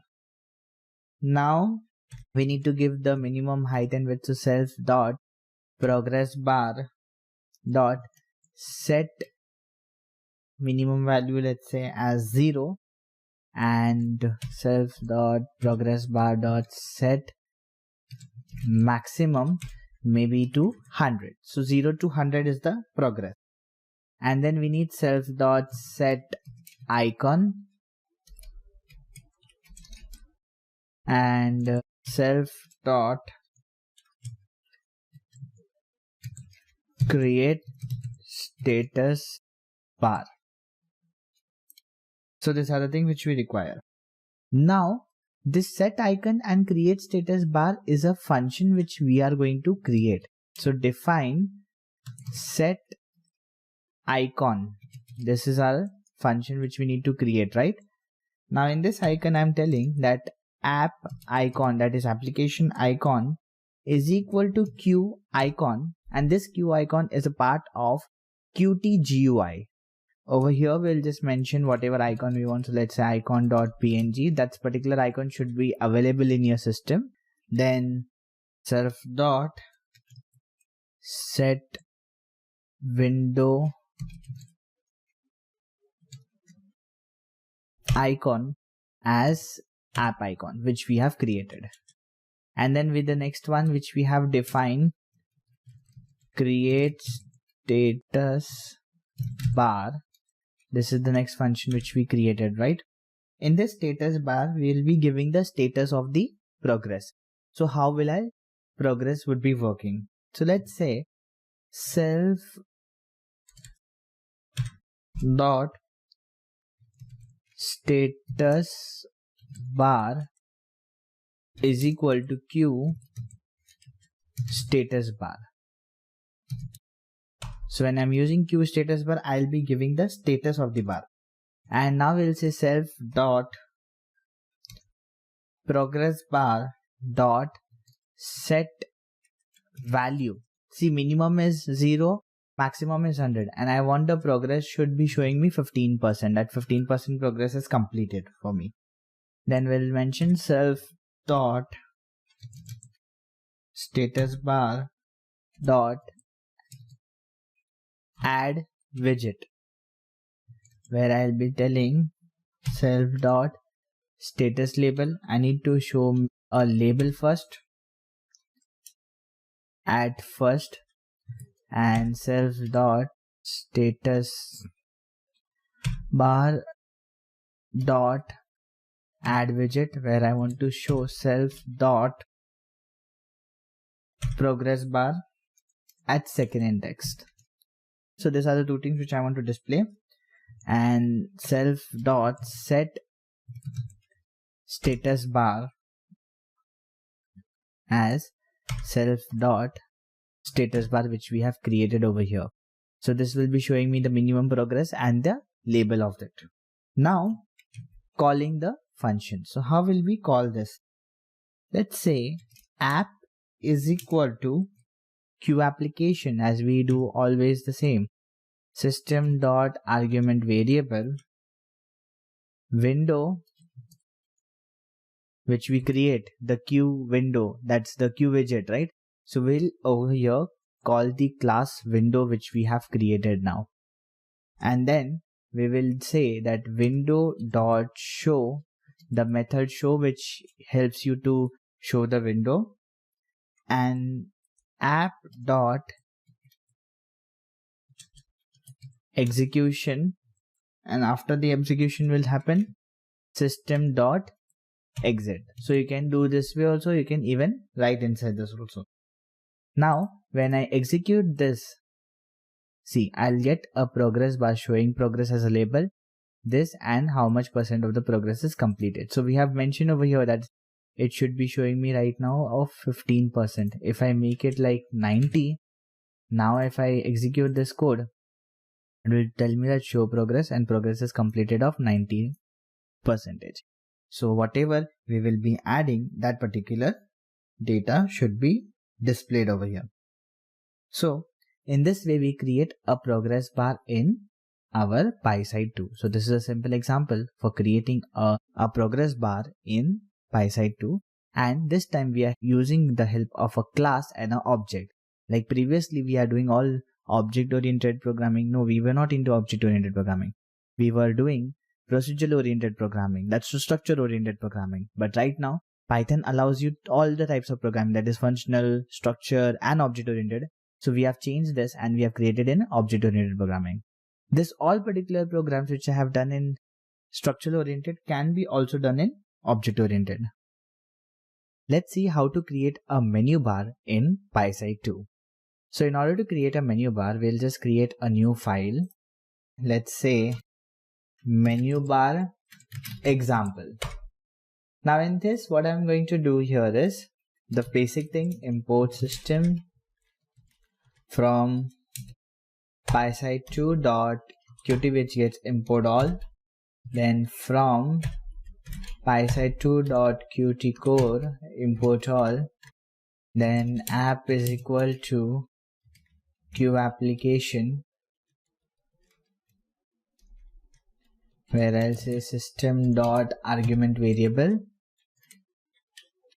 window is equal to q widget, and window dot show title. So let's say we are just creating a text editor, so text pad text editor software, and in bracket I'll write menu bar example. Now window dot show and system dot exit when app dot execution. Now what we want to do over here is, in order to create a menu bar, let's say we are creating a menu bar, right? So we'll just mention menu is equal to q menu bar. So when I just write this q menu bar, I am creating a simple menu bar over here. Now in order to write menus, in order to give menus, right?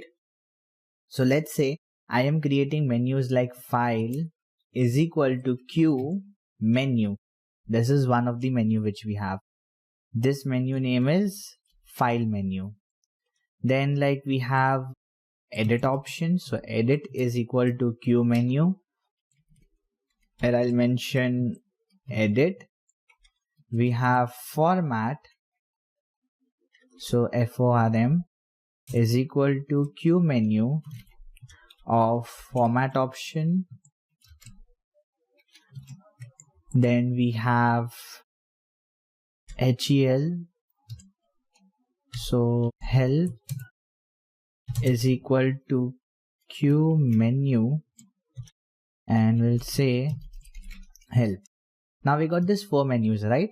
Now adding this to the menu bar, so menu dot add menu file, menu dot add menu edit, menu dot add menu format, and menu dot add menu help. So we added this 4 menus into it. So still it is not visible to us, right? We will say that this menu bar will be on the window. And now if you can see that we got a simple menu bar, right? Which has the 4 options, that is file, edit, format and help. Now what we want to do here is that, see, when I click on the particular menu, it should give me the items of it. Like for example, file has options like new, open, save as, right? So how will I add this information to it? So let's say if I want to add this submenu, so I'll add like file dot add action. Now what sort of action do we want? So we want action like new, file dot add action, open, file dot add action, save, file dot add action, save as, and last option will keep it as file dot add action as exit. So these are the 5 options which is available in the file menu. Similarly for the edit menu, so edit dot add action like undo, edit dot add action like redo, edit dot add action, let's say cut, edit dot add action as copy, edit dot add action as paste. That's it. We'll keep this 5 menus over here. If you want, you can just add one more option like called as select all. Now format, we will be having format dot add action as font and format dot add action as background. So we can use these 2 options. And help dot add action like about text pad, then add action like shortcuts. So just adding these actions, and then when I just execute this menu bar, and now if you will see that when I click on the file, I get this 5 option, that is new, open, save, save as, and edit. Go to the edit option, we get this options, format this options, and help this options. Now for example, if I want to add a separator, like for example after new, open, save, save as, I want to add a separator in the exit form. In this case I want after redo, I want a separator. In this case, no, I don't want any separator, and about help I want a separator. So whenever you want to add a separator, you can just write help dot add separator. For example, you want after redo, right? So let's say edit dot add separator. Maybe you want after save as, so file dot add separator. That when I will just execute my code, you will get a separators. So you can also add separators to your menu. You can even add checkboxes, radio buttons. So like this, you can create your menu bar in PySide 2. So this is a simple example of creating a menu bar in PySide 2. So in this session, we're gonna see how to create a tabs in PySide 2. Now when we talk about tabs, like for example, this is one tab, this is second tab, this is third tab. So I want to create some tabs where I can store more than one data, or you can display more than one data. So in order to create such tabs, what are we going to do is, we'll just create a new file. Let's say tabs example.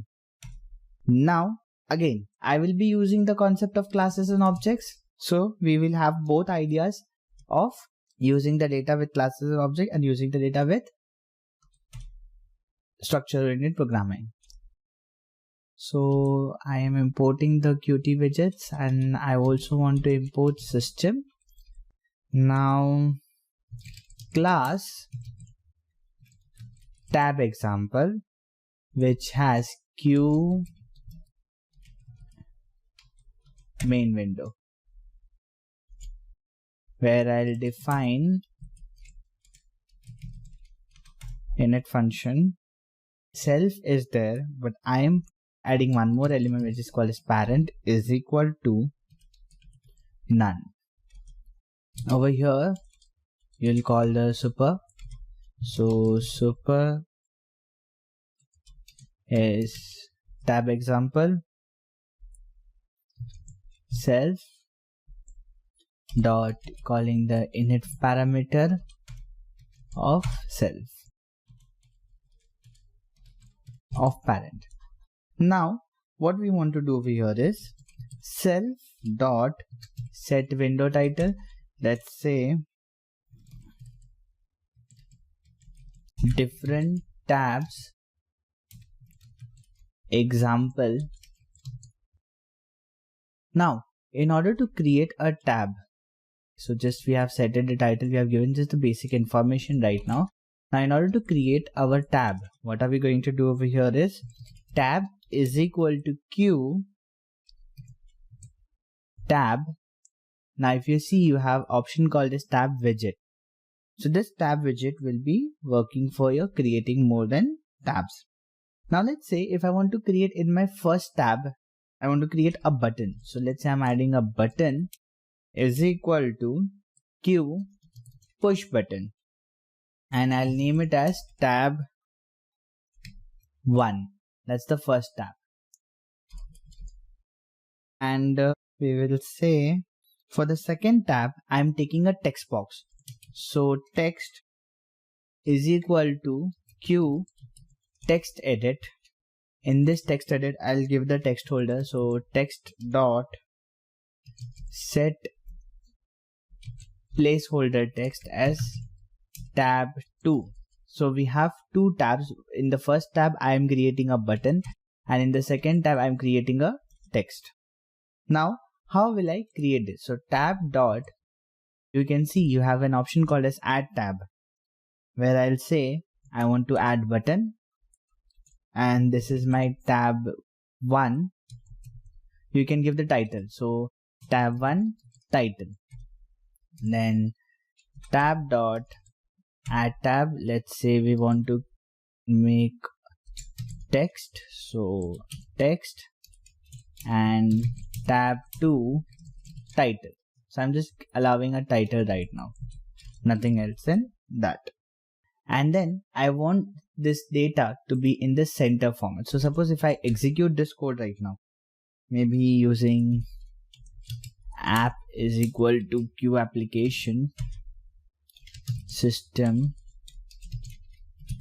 dot argument variable window is equal to tab example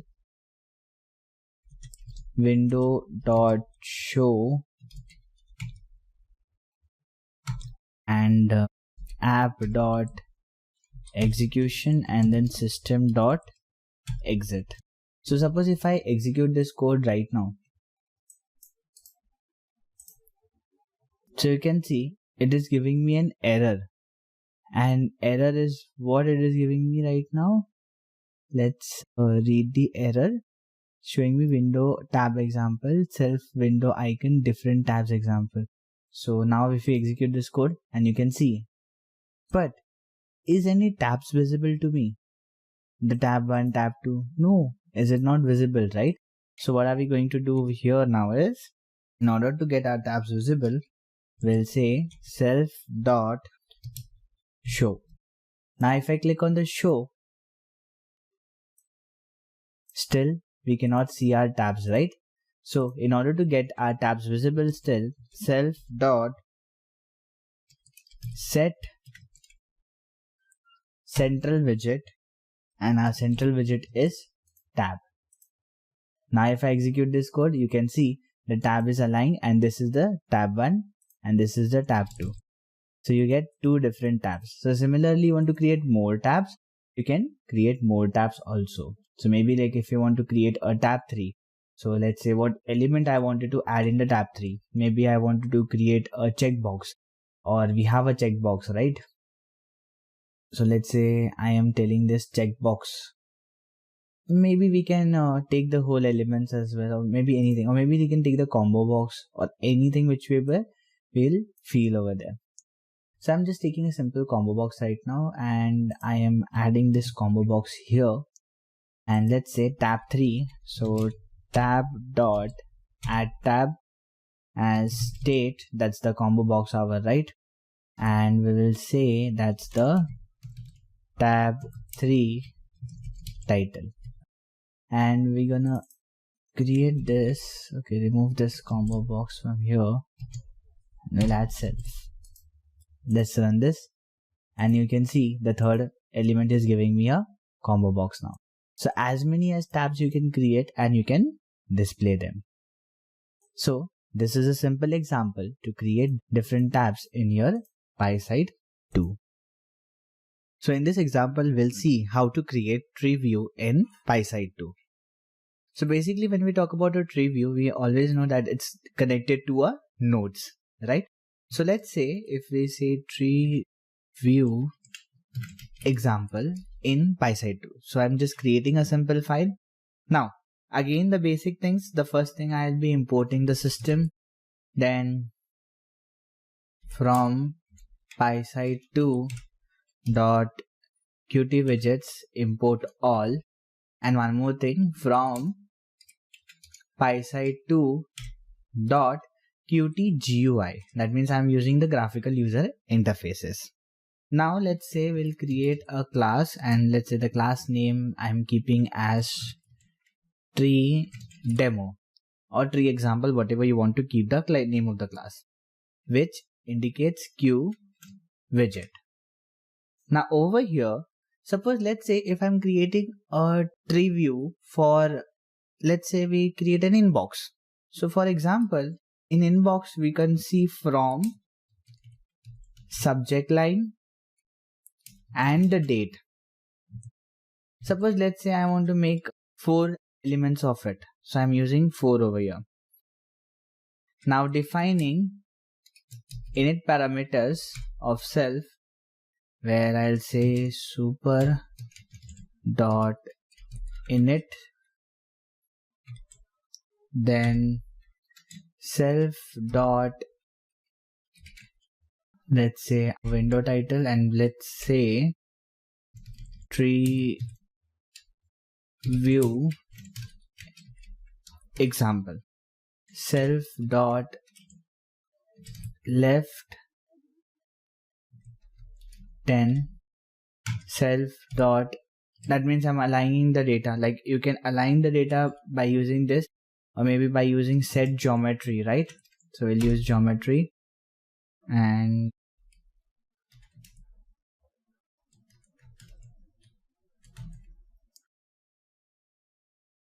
just calling the main function down.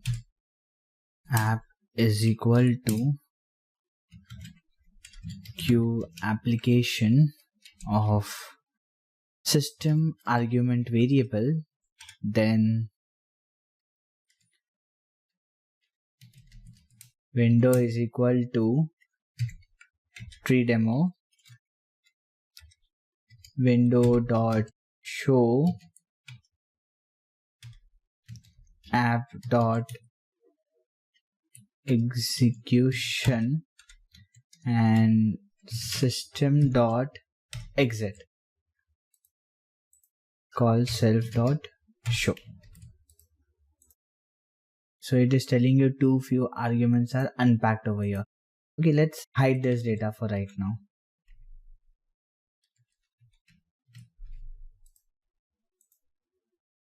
Needs an argument. What argument this need? Let's complete the code, because still we have a lot of code which is pending right now. So this is the basic part. Now over here, what we want to do is we need to call a function that is, let's say init GUI, which I will be creating personally. So creating this function, define init GUI, and this function will be having, let's say I'll remove this title from here, just will say self dot title, and I'll give the title over here, let's say tree view example, and instead of this geometry, let's say self dot left is equal to 10, right is equal to 10, dot top, we'll keep the width as 640 and dot height, I'll keep it as 240. So this is, I am just creating variables right now. I'm just creating my variables over here. Now, how will I define this variables and how will I use this variable? So like self dot set window title, and we'll call self dot title variable which we have created. Then self dot set geometry, and then we'll give the geometry, that is the left, then top, then width, and then our height.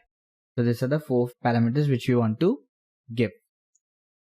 Now, since I want to create a group box, now basically group box is like your field set which we have learned in HTML. So I'm just creating a simple group box.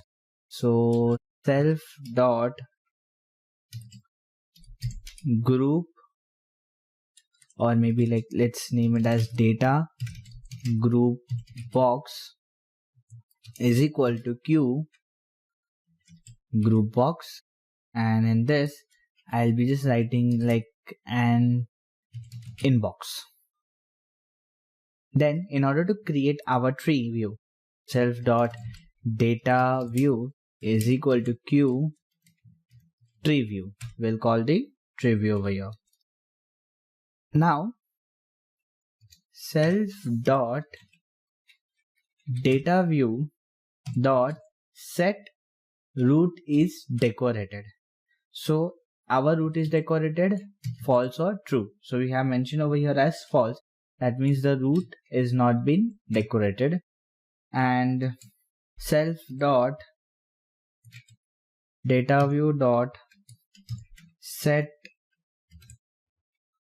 alternating colors true. So we can keep alternate colors over here.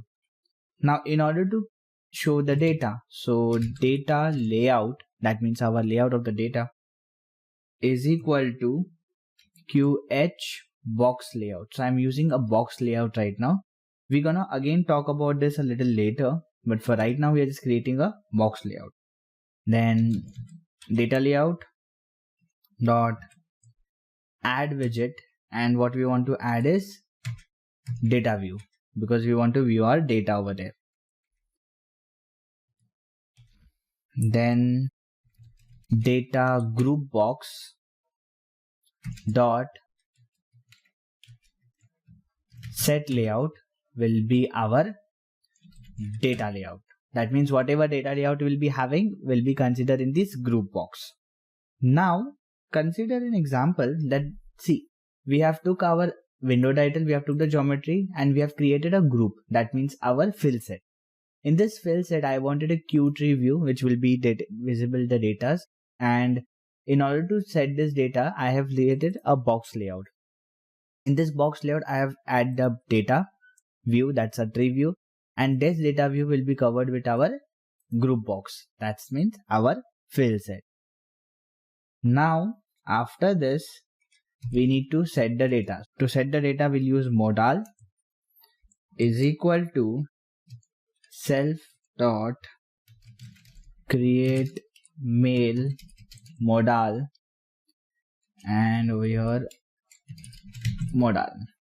So right now basically I have not created this, but this is a function which will be creating later on. So self dot add mail.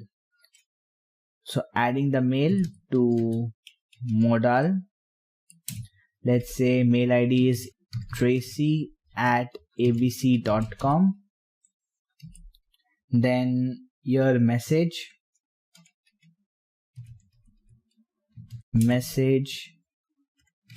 title, let's say promotion, and the date, right?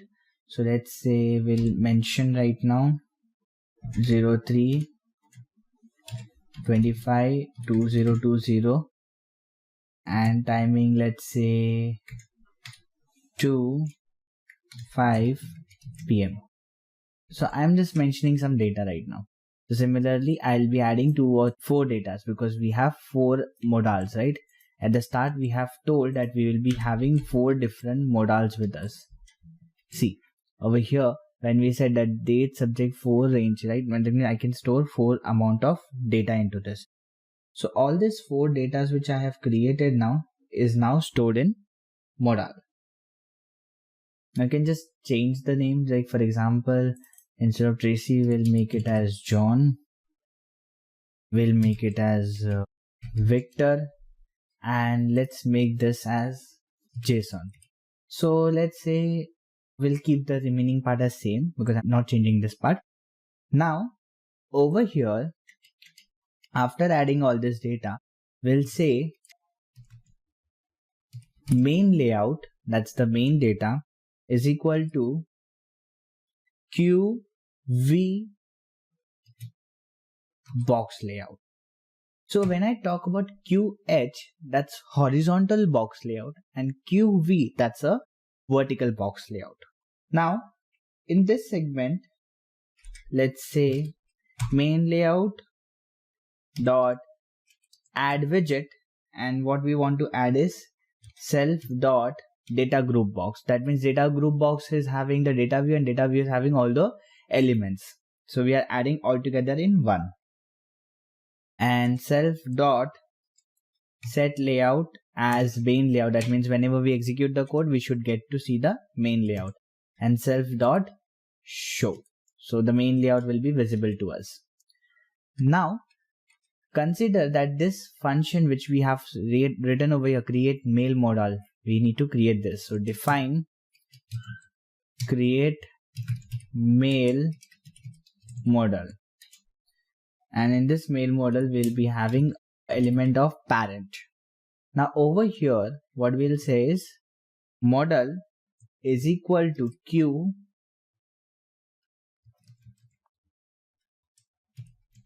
standard item model, and in the standard item model we have 0 elements to 4 elements and adding these elements via parent, which we have taken example, right? Now model dot set header data, that is self dot from, which we have took over there, which will be in Qt, that's the horizontal. So this Qt is again a part of your GUI, which is setting the data into horizontal zone, and the data or the message should be displayed as from. That means from whom you got this message. And then we have after from we have subject, and after subject we have a date. So this 3 elements which we have took over there, that's 3 elements we are using over here: subject and date. Now after this what we need to do is return model. That means this data will be returning, and whenever we are working, so define add mail, because see add mail is also over here, correct? So creating this add mail, okay, creating this add mail over here, we'll have a model over here, then we'll have mail from, we'll have the subject, and we'll have the date. So these are the elements which we require, right? And then what we'll say, whatever model we have, dot insert into row, and what we want to insert into 0 element. And how will be adding the element? That is model dot set data. So how will I set the data? So first is model dot index of 0, and here I want self dot from, and this from will be having from this data, that is mail from. Similarly, which we need to do for remaining 2 also. So basically what we are going to do over here is, I'll just give you a brief intro again about this. So let's say we have this is subject and this is date, and then over here we'll make it as subject and here we'll make it as date. So the idea and the concept which will be working over here is that whenever we call the function, that's the main thing will be executing the data layout. This data layout will be adding this data, and how it will adding the data. See, when we call create mail model, that means it is telling you that these are the header which I have created, and this would be in the horizontal zone. Now remaining all this data will be added over here one by one.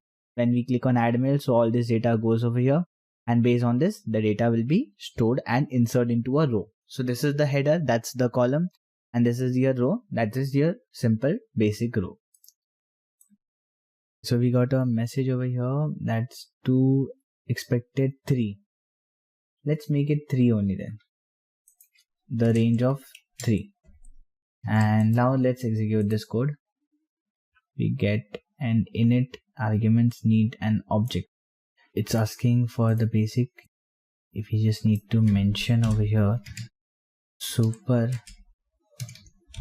dot in itself. Now let's run this code, and okay, we got an error over here. Init makes an argument. Now let's try. So if I run this code, so I got an output which says tree view example as the header. This is from subject and message, and this is the from mail ID, this is the subject, and when you have received. So this is a simple example of creating a tree view in PySide 2. So in this PySide 2, this is your data group, and in this data group this is your particular tree view which is helping you to show the data. For example, these are all the data which you have. In this session we'll see how to create a message box in PySide 2. So basically when we talk about a message box, it's just like a prompt box or an alert box or a box which shows you a message on suppose on a button click or any other activity which happens, right? So in order to create a simple message box, what are we going to do is we'll create a new Python file, message box example, and now what are we going to do here? Import system, then from PySide 2 dot widget, and from PySide 2 dot core. Then we'll say app is equal to Q application, where I write system dot argument variable window is equal to Q widget,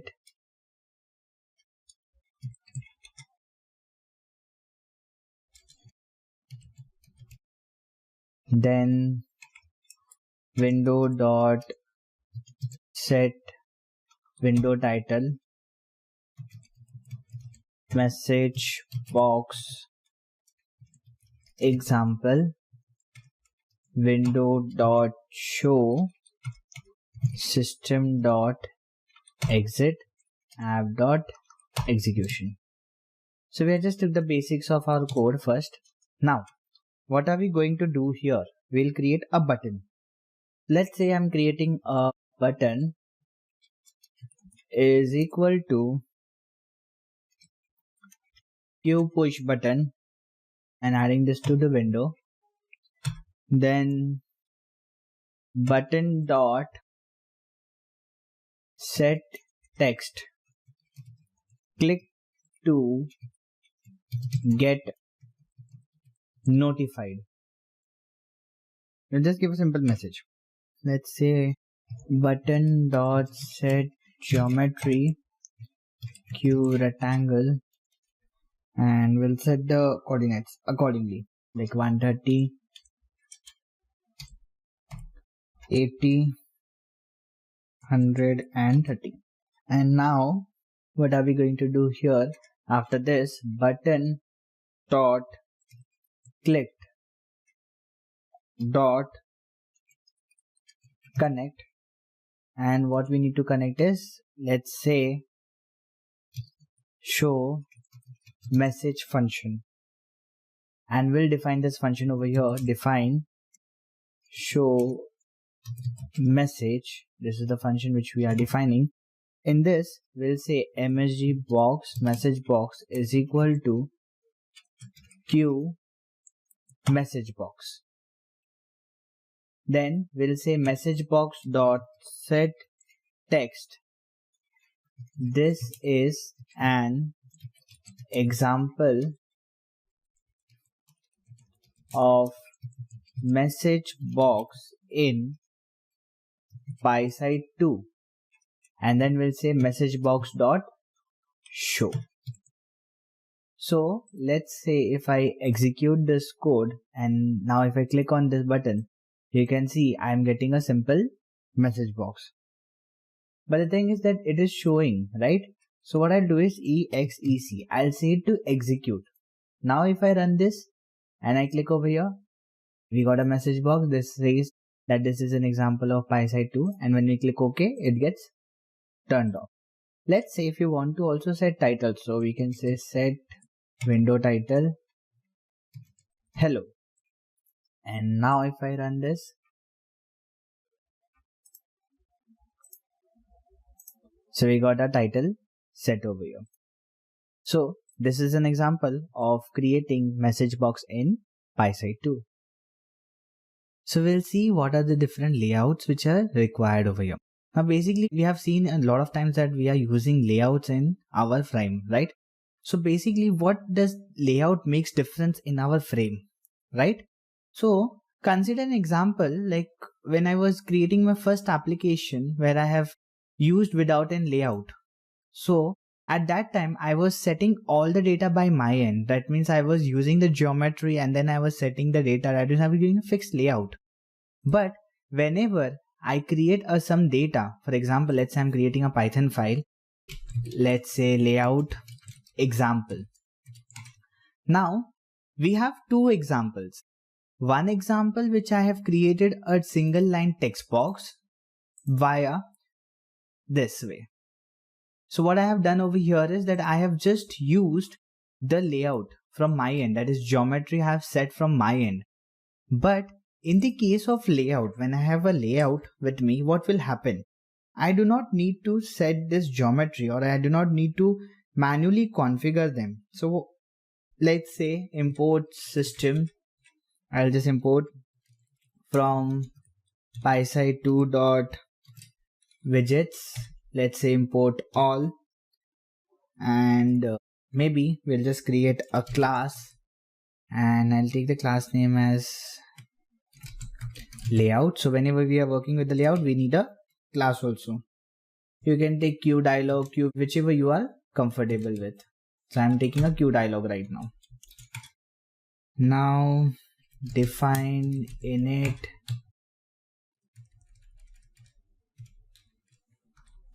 where I'll say parent is equal to none. Now super dot, so we need super in which we need our layout, self dot, we need our init method, and in this init we'll take parent.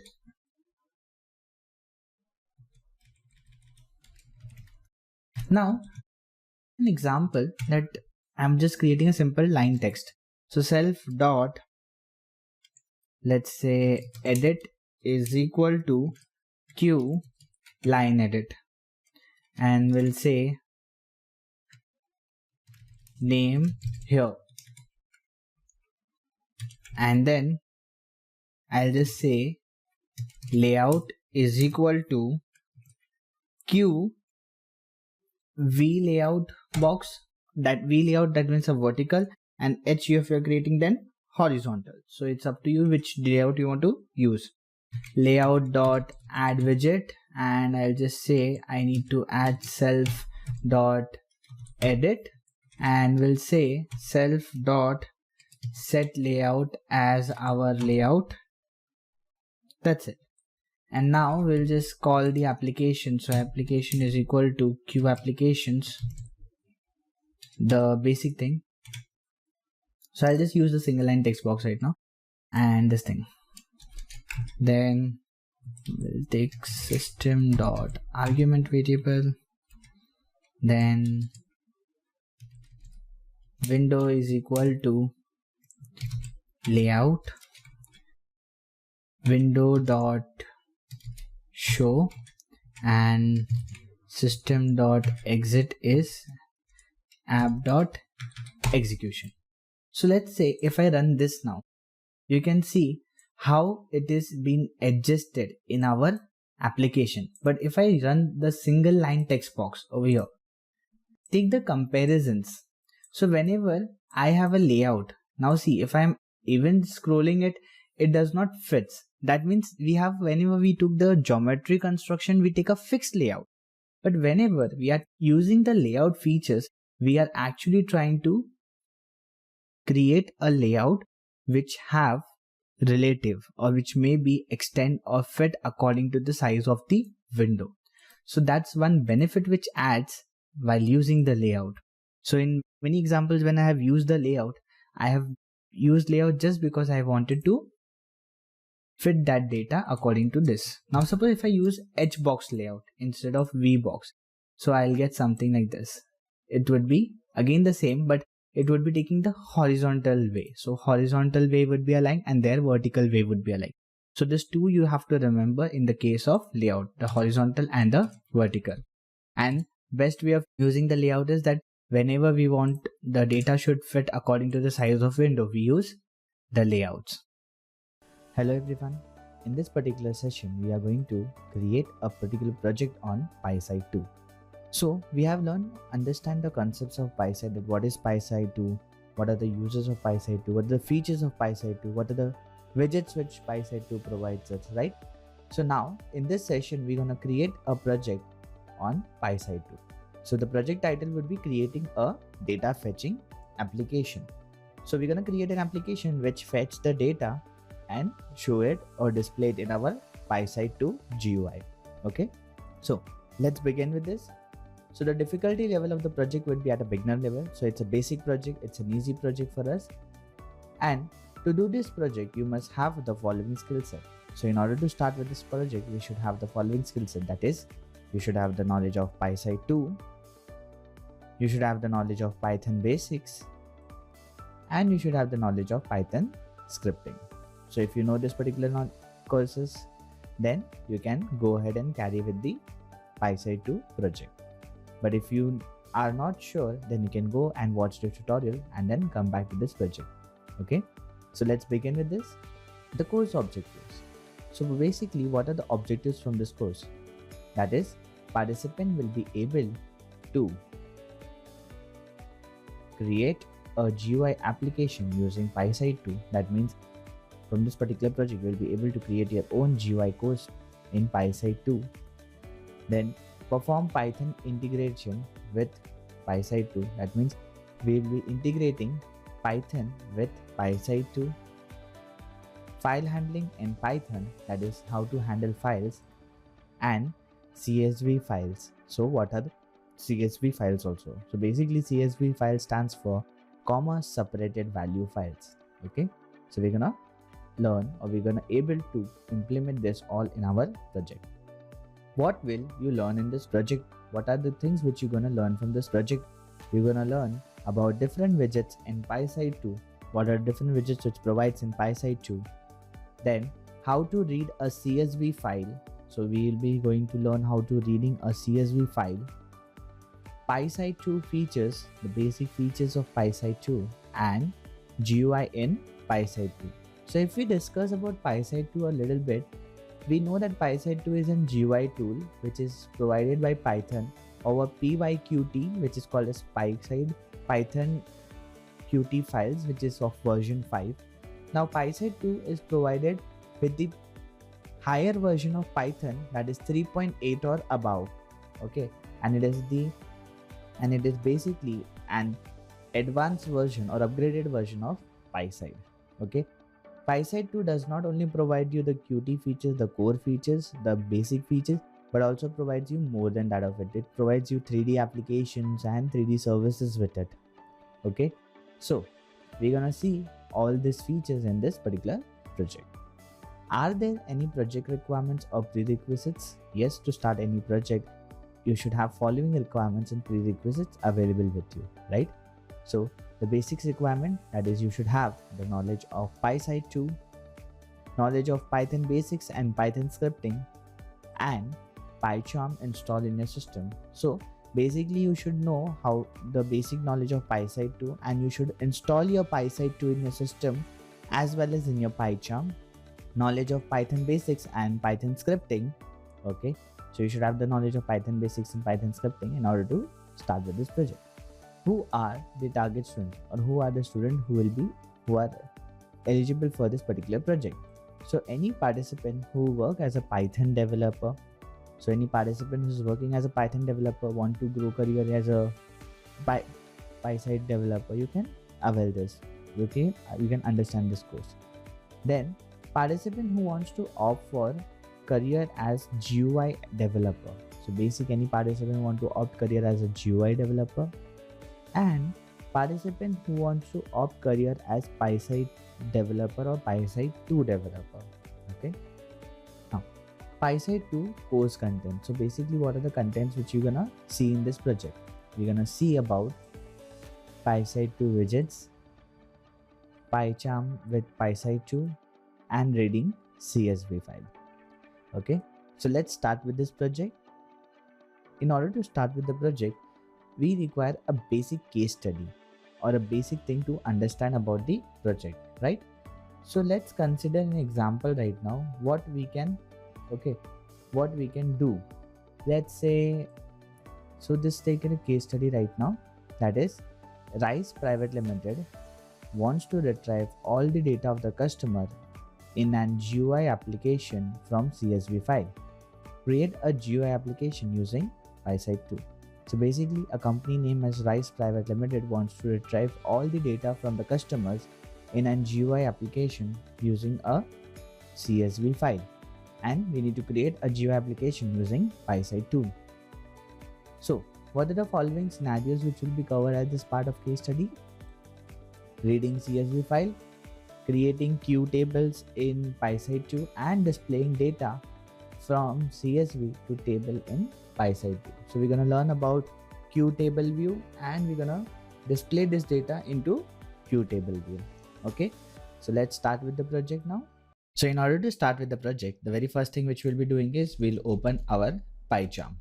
Okay, so opening up the PyCharm and installing the PySide 2 in the PyCharm for making it to work with PySide 2 data. Okay, so when we talk about PySide 2 a bit more, PySide 2 was introduced in 2020, which was also used for GUI application and for 3D applications.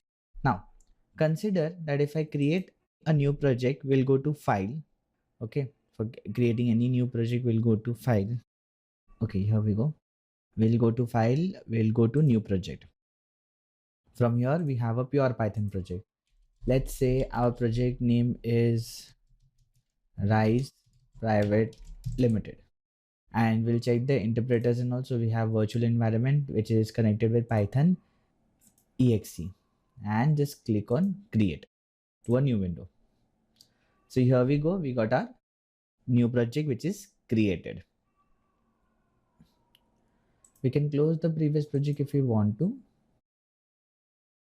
If we come over here, go to file option, we'll come to the settings option now. Okay, so in this settings option, you have to go in the project and project interpreter. So now over here, only you get the two tools, that is pip and setup tools. So for any default project, you will be having only these two tools, that is pip and setup tools. So basically, it does not contains any PySide files with it automatically. So what you need to do is, in order to work with PySide 2, okay, in order to work with PySide 2, you have to add new project. So click on add button, Now over here you need to search PySide 2, but it would be a lot of time consuming. So we'll just type over here PySide 2. Okay. We'll just take the version, whichever version we want to. So you can click over here and specify the latest version or the downgrade version of PySide 2. And go to the options. You will just say if you want to write any options about it, you can mention that. And once you're done with this, click on install package. If you click on manage repository, it will show you all the repositories of it. Now clicking on install package, now if you see that it has started to installing the PySide 2 in your PyCharm. If you are working with the Python console, then you just need to mention pip install PySide 2. If in case you are working with Python console, then only. But if you're not working with the Python console, then you can go ahead and directly install your PySide 2 with the PyCharm. Okay. So let's say it is showing you installing package for PySide 2, and it says package PySide 2 install successfully. So once it is done, you just need to close, and just you can see that it is showing your PySide 2 over here. Just press on OK. And now if you right click on your project and create a new Python file, let's say data fetching app. So now if you can see from, we get this folder of PySide 2. Okay. So this will be only possible if you install your PySide 2. What if I just try, just to show you one more thing, if it does not has this PySide 2. For example, if I'm just removing it for right now, okay, I'm just removing it for the right now. So you can see there's no PySide 2 over here. Now if I write from, okay, we are still getting it. Maybe because of we have already installed it in the previous version. That is the reason which we can say. Or maybe we can just remove this as well. We just keep that these two tools only for us. Now let's say, okay. So now if you see, I'm not getting anything for PySide 2, right? From PySide 2 dot qt widgets. So if I try right now, it's showing me error and it's telling me to install the PySide 2. Okay. So if you do not have this, you cannot install. See, if you haven't installed your PySide 2, then you cannot be able to work with the PySide 2 GUI. So it is necessary that you need to install your PySide 2 before starting working into it. Okay. So I'll just mention it again.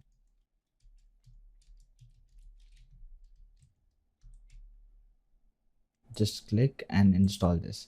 So it is necessary to install your PySide 2, otherwise you will be not able to work with the framework. Now if I have installed it again, now I can see I am able to work with this PySide 2 features. Okay. So this is how you can create a project and install your PySide 2 in the system. In this step, we'll just create a simple CSV file first. So basically, in order to create any CSV file, you can take any of the application like Excel or whichever you are comfortable with. So this I'm using an Excel right now. Okay. Now we are feeding the data of customer. We are fetching the data for customers. So like we have customer ID, customer name, then we want the contact number and the email ID of the customer to be displayed. So I am taking 50 customers or maybe any of the number of customers which you want to keep over here. So let's keep 40 to 50 datas with us. Let's say I'm using the name as Tracy.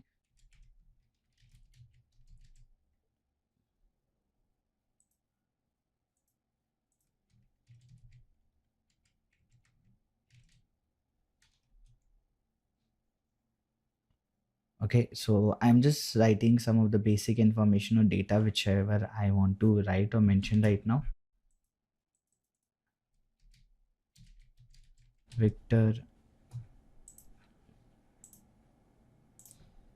Okay, Tracy, Victor, maybe John, then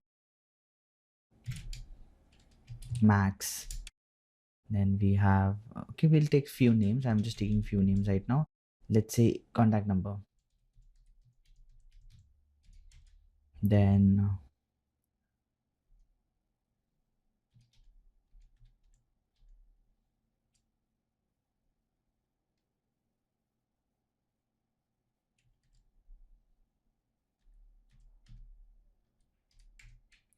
okay, so we'll take this some contact numbers and email ID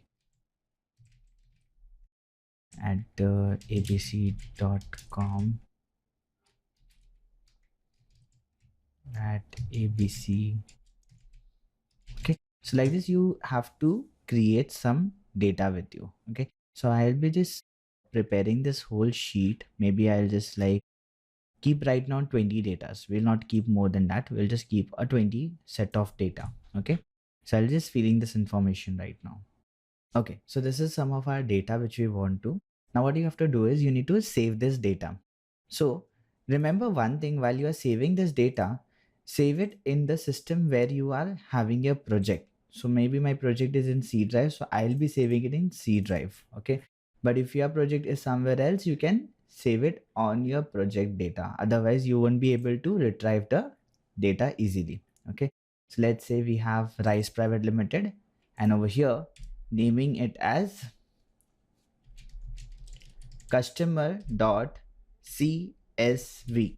Or else if you do not want to add CSV from here, you can come to Excel, save type as, and in that you need to just select CSV, that is comma delimited. Okay, so you'll just click and save this file. So once your data is saved, now you have your CSV file which is naming as customer, and it has 20 customer information which you want to store and use it for the further. So starting with the basic of GUI. So in order to create a simple GUI, what are we going to do over here is, okay, let's say we'll start with the basics first, importing our system. So import sys, then from PySide to .qt widgets, import all. So we are importing all the widgets which we require, and from PySide to .core, import all. Okay. Now, what are we going to do is class is equal to data app. So we are creating a class which is naming as data app, where I'll say define init self, where I'll say super init. Okay. Now, what are the things which we require over here? Basically, this data app class will be a widget for us. So we have to take Q widget. Okay. Now, working with this widget, what are the things which we require, right? So let's say we require to create a table. So I'm creating a table is equal to Q table widget. Okay. So I'm creating a Q table widget. Now in this table widget, we need first one is the number of rows, right? Number of columns, and then the parent data of it. So parent data, we always keep it as parent is equal to none, because we do not have any parent. The parent is the Q widget only. But the concept right now, if you will check out, that we do not know how many number of rows we will be having. A point that we do not know how many number of rows will be there, because the problem is that the data we are fetching is from a CSV file. Now we know that while creating CSV file, we have 20 records, but while adding that CSV file, it may be possibility that there will be more than 20 records, more than 30 records, right? So for this, what we can do to resolve this? So right now, let's keep it like this only. Now we'll create the columns. So columns is equal to, what columns do we require is customer ID, customer name, then we have the contact number, and we have the email ID. These are the columns which we require. Now we'll say table dot set horizontal header labels will be our columns. And now we just need to set the data, right? So I'm not setting any data right now. I'll just feed with this much data. Now we will create a layout. So let's say layout is equal to QH layout, that's horizontal layout. Okay. And now we'll say layout dot add widget is the table because we need to display the table. And we'll say self dot set layout as our layout. Okay. Now what we need to do is self dot set window title. So let's say our window title would be Rise Private Limited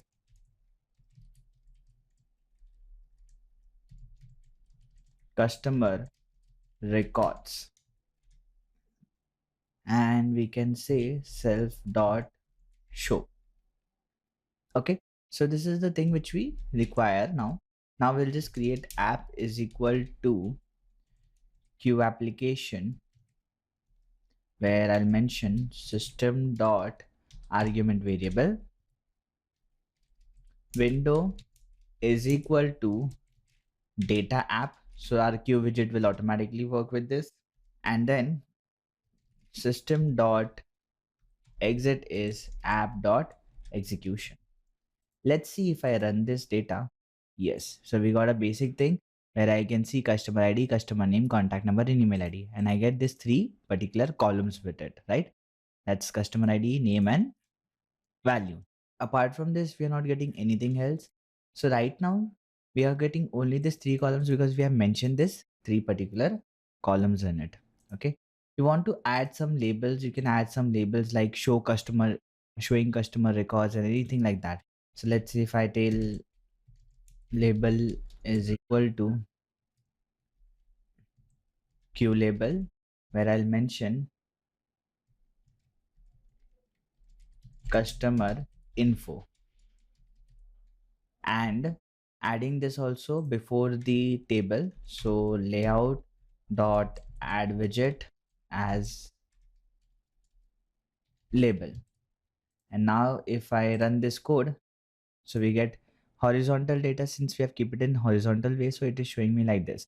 You want this in the top, you can just mention, instead of horizontal, you can mention the vertical box layout. And now if you can see, you got this information at the vertical alignments. So your alignment should be declined that it should be horizontal alignment or vertical alignment. Okay. You can even set the font to this customer info. For example, if I want to set font, so I can just say label dot set font, and then I can set the font over here, like whatever font family you want, whatever size do you want. So let's add the basics of font also with this. Okay, so what we can do over here is we can just mention the font like sans serif, and okay, sans serif, and let's say font will keep it as 28. Okay, so now if I execute this code, okay, it is giving me error that said font takes only one argument. So what we need to do is we need to mention a font called as Q font. Okay, so basically Q font will be having all this information, and Q font is actually available with GUI. So you need to again import the GUI also over here. Okay, now if I execute this code, and you get the customer information in a huge font. Okay, so now this is our simple information. You want to even align this, or you want to do something more, we can do that also. Okay. Okay, so what we're going to do is we'll just align the data. So let's say if I want to align the label, so I'll say label dot set alignment, and we'll say qt dot align center. Similarly for the table also, I want to align my table in the center, so I'm telling table dot set. Okay, now if I'm trying to align this table, it will not align in the center. Okay, so we can do some more options for it. Now see, if you will see, the customer info is showing in the center part and our table is displayed over here successfully.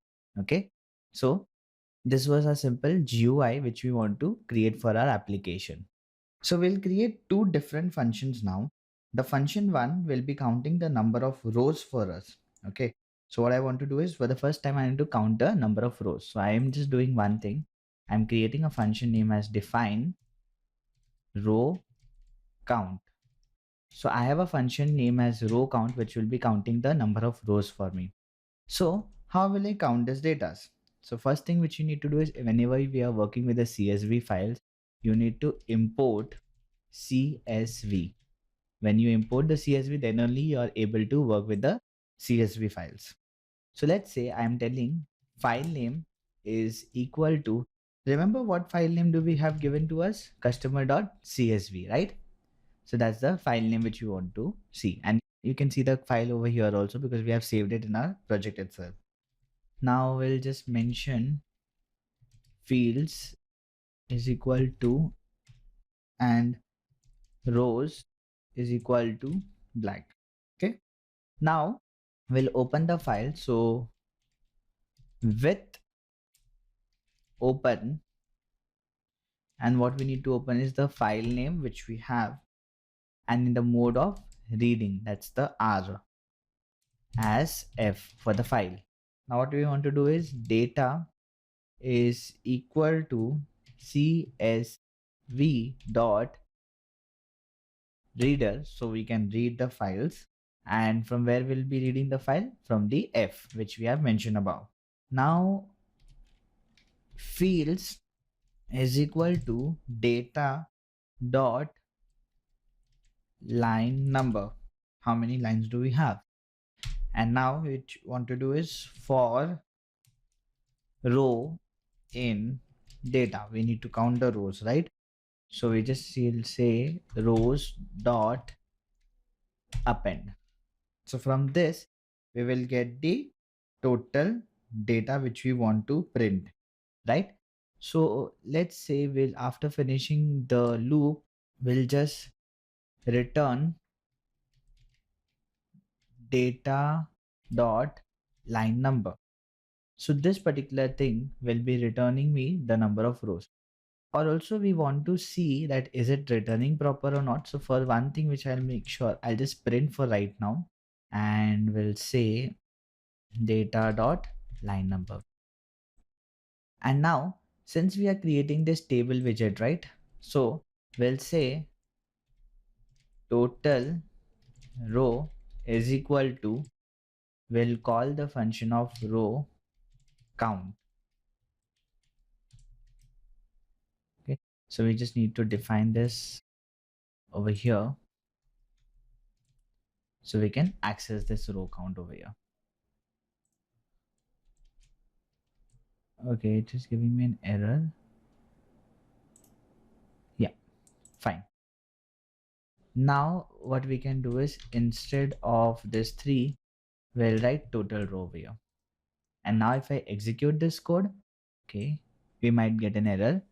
The error says over here is window.data app. Okay, Qt widget table method is a method and int. Okay, we have given a method parameters over here. No, so we'll just again run this. Says okay, so we'll do one thing. We'll make this into the integer format. Okay, and let's run this. Okay, still we are getting an error. Int must be a string. A byte type or an object number is not a method. Okay, so that is not working over here. Okay, let's try first to just call, instead of this total row, I'll just take it as 3, and maybe let's try to call the first row count. We'll just call this function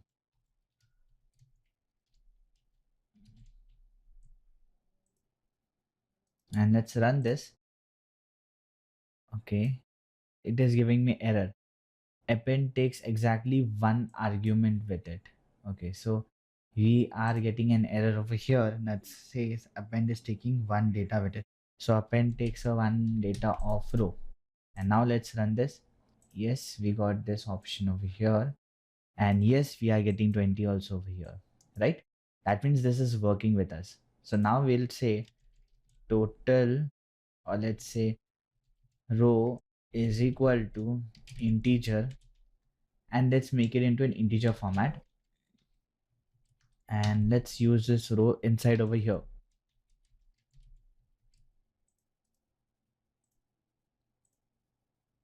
And here we go, we got our 20 datas fixed, correct? So basically what I'm doing is, now we do not know the row count, we do not know how many rows will be there exactly in which we are working. So I have created a function that's called as row count, which is only counting the number of rows from this field. Now suppose it was 20, right? Earlier it was 20, so it is showing me the 20 datas.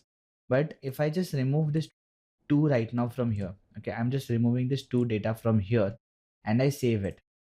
And now if I again execute this code, you can see I'll only get 18 or 19 data. How many datas do we have? That much data we are getting over here. Okay.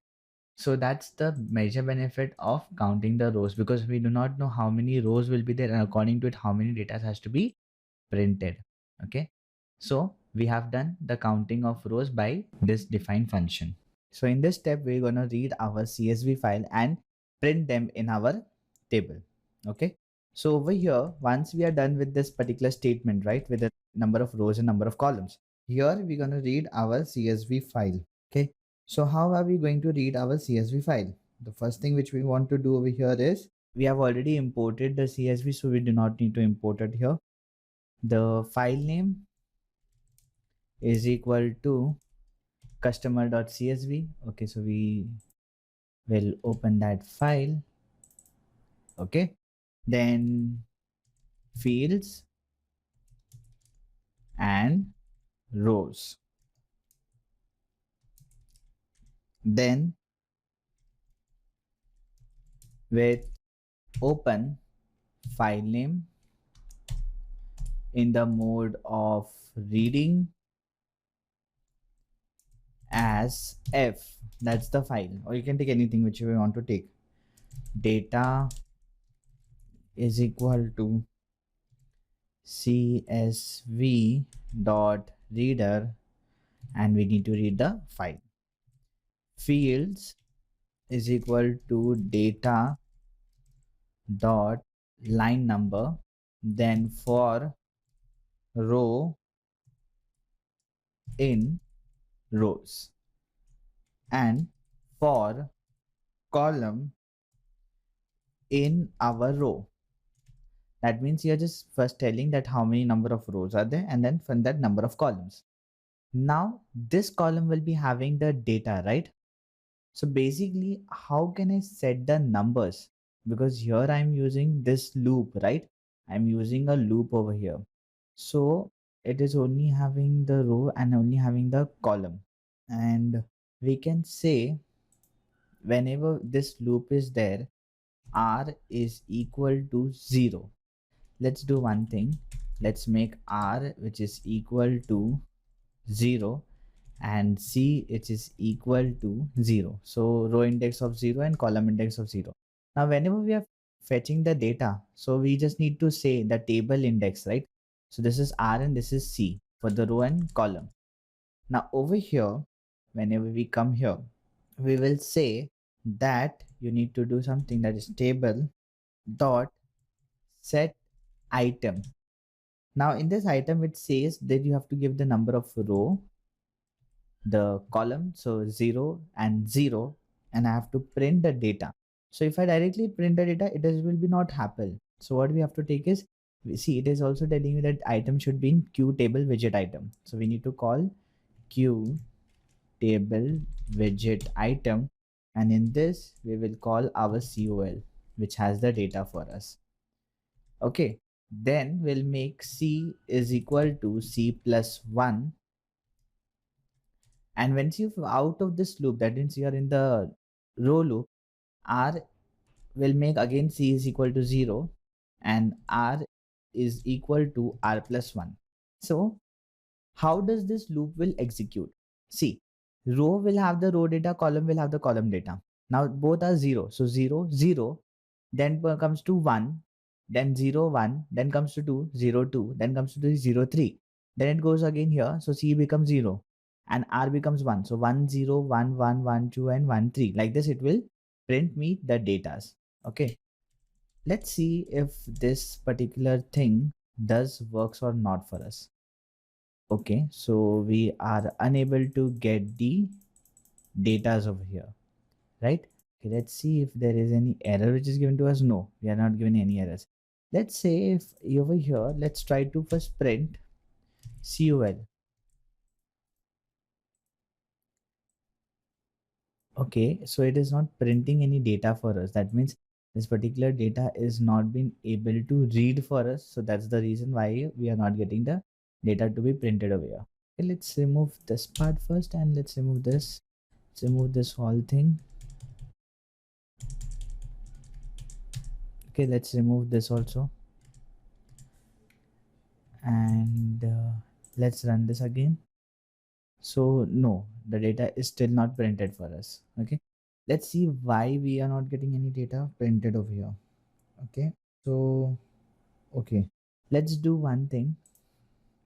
Let's make one more statement to be add over here for row in data, and we'll make rows dot append row. And now if I, okay, let's try again. And here we go. All the 20 data have been printed over here, right? So this is working with this step that we do not have append a row. Now we can add our function, that is again r is equal to 0, then c is equal to 0. Then over here after this for loop we'll say table dot set item in r in c and q table widget item of call, and we'll say c is equal to c plus 1, and afterwards again over here c is equal to 0 and r is equal to r plus 1. Let's see now will this data works here. Yes, it does works here. So we can see 1 Tracy, the number, and this 2 vector Tracy and vector. So that's how our all 20 details are printed over here easily. Okay, so we can see that our data is being fetched easily over here. Okay, so let's see the output of the project. The basic output of the project which is displaying to us is simply, let's run this. So it is showing me all the 20 information of the customers which I have mentioned in the CSV file, right? Now, suppose if I want to add more details, so I'll open that CSV file and I'll try to add more data into it. Okay, so I'll just open my customer.csv file and let's try to add more data into it. Let's say I'm adding 21. I'm just adding one data. Okay, so let's say if I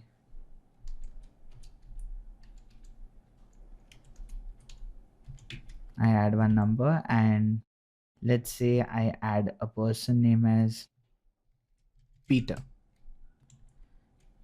Peter at abc.com, and I'll just remove the link for this. Okay, so I have one more data which is now added in this list. Okay, so now if I, okay, now the data is added in the list. Now let's say if I run this code, you can see I'm getting one more data which is of 21. So as in adding the data, the same thing, information has been displayed and visible over here. Okay, so in this project we have seen how to create a simple GUI application which has information, has data displaying in the table format, and this particular table format is been aligned from the CSV file. So this data is actually been aligned from our CSV file. Okay, so this was a simple project for creating and managing data in the form of a CSV file. You can also align this according to your requirements, like I want customer name to be little broader, contact number to be little broader, email ID it should be more broader. So it looks like, you know, you're just fitting with the data, and here you go, you're done with this. Okay, so this was a simple project created with Python and PySide 2.gui for creating and fetching the records from a CSV file. I hope you like it. Thank you for watching. Hello everyone. In this session, we are going to create a project on PySide 2. So basically, we are creating a project on PySide 2 that is creating an employee management application. Okay. So we have learned the course of PySide 2, that what is PySide 2, what are the different widgets which provides in PySide 2, what is an GUI application, what is GUI widget, what is GUI label, what is text edit, then what is GUI text box. Right? We have learned a lot of features in PySide 2. But now using all these features, we are creating a simple project which will be working in PySide 2. So this particular project is all about creating an employee management application where we'll be managing all the employees. So let's begin with this project. In order to start with this project, the difficulty level. So the difficulty level of the project will be at intermediate level, and to do this project, you must have the following skill set. So in order to start with this project, you should have the following knowledge, that is knowledge of PySide 2, Python basics knowledge, that is basic knowledge of Python, and knowledge of Python scripting. So if you know all these knowledges, if you have the basic knowledge of all this topic, that is PySide 2, Python basics and Python scripting, then you can start with this project. In case if you lack with any of this skill set, you can just check out this particular session or the tutorial and then come back to this particular project in order to understand it more clearly and easy. Course objective. So basically, what are the objectives behind this particular course? So participant will be able to, that is, create GUI application using PySide 2. That means from this particular course, you will be able to create your GUI application using PySide 2. Perform Python integration with PySide 2. That means we will be integrating Python with PySide 2. File handling in Python, that is, we'll see how to handle files in Python. And performing CRUD operation, that's basic operation of create, read, update and delete. What will you learn in this course? So what are the following things which you will be learning from this particular course? So you will be learning different widgets in PySide 2. We'll be learning different widgets in PySide 2. Reading and writing a CSV file. So we'll be checking up to create a CSV file and to read and write a CSV file. Then PySide 2 features. So we'll be checking the features of the PySide 2. What are the different features provided by the PySide 2? And GUI in PySide 2. How to create graphical user interface in PySide 2, that is different windows, different frames, message box and etc. Are there any project requirements or prerequisites? Yes, in order to start with any of the project, we have certain course requirements and prerequisites, correct? So in this particular project, we have certain requirements and prerequisites, that is, you should have the knowledge of PySide 2, you should have the knowledge of Python basics and Python scripting. Okay, so basic knowledges as we said earlier also, and you should also have PyCharm installed in your system. So basically you should have this particular thing. If you don't know about PyCharm, you can again go and visit the course of PyCharm and you can see how you can install PyCharm in your system, and also you know how to work with PyCharm. Who are the target students? Or basically, who are my target audience? So any student or any participant working as a Python developer, suppose if you are working as a Python developer, you want to upgrade yourself, then what you can do is you can avail this particular project, so you will be understanding more about it.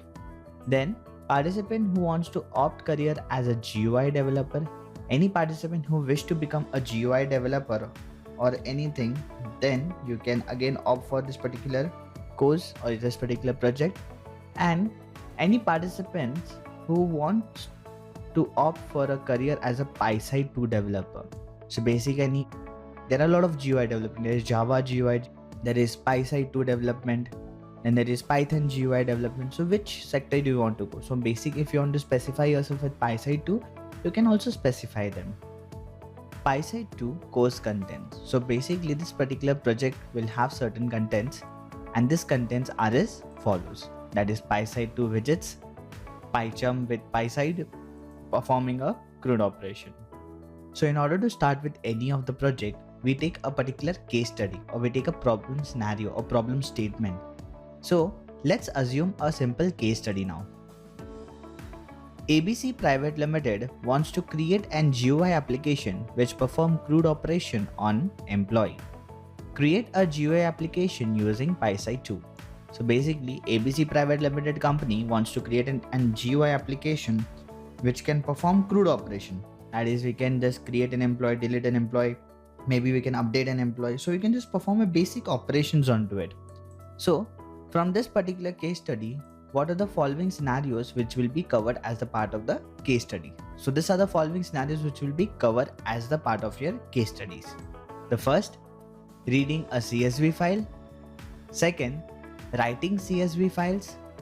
Third, creating a form in PySide 2.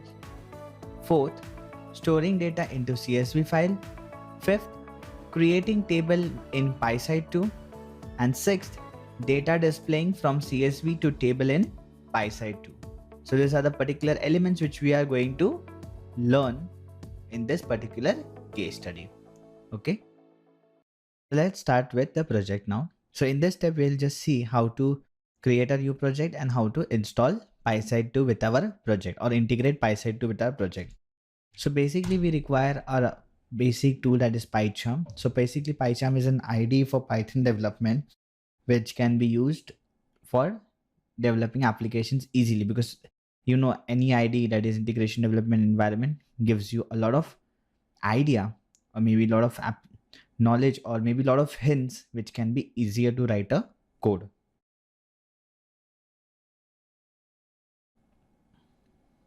Okay, so basically what we have to do over here is click on file, new project, and maybe we'll keep this project name as the name of company. So let's say ABC Private Limited. Okay, and just click on the new window.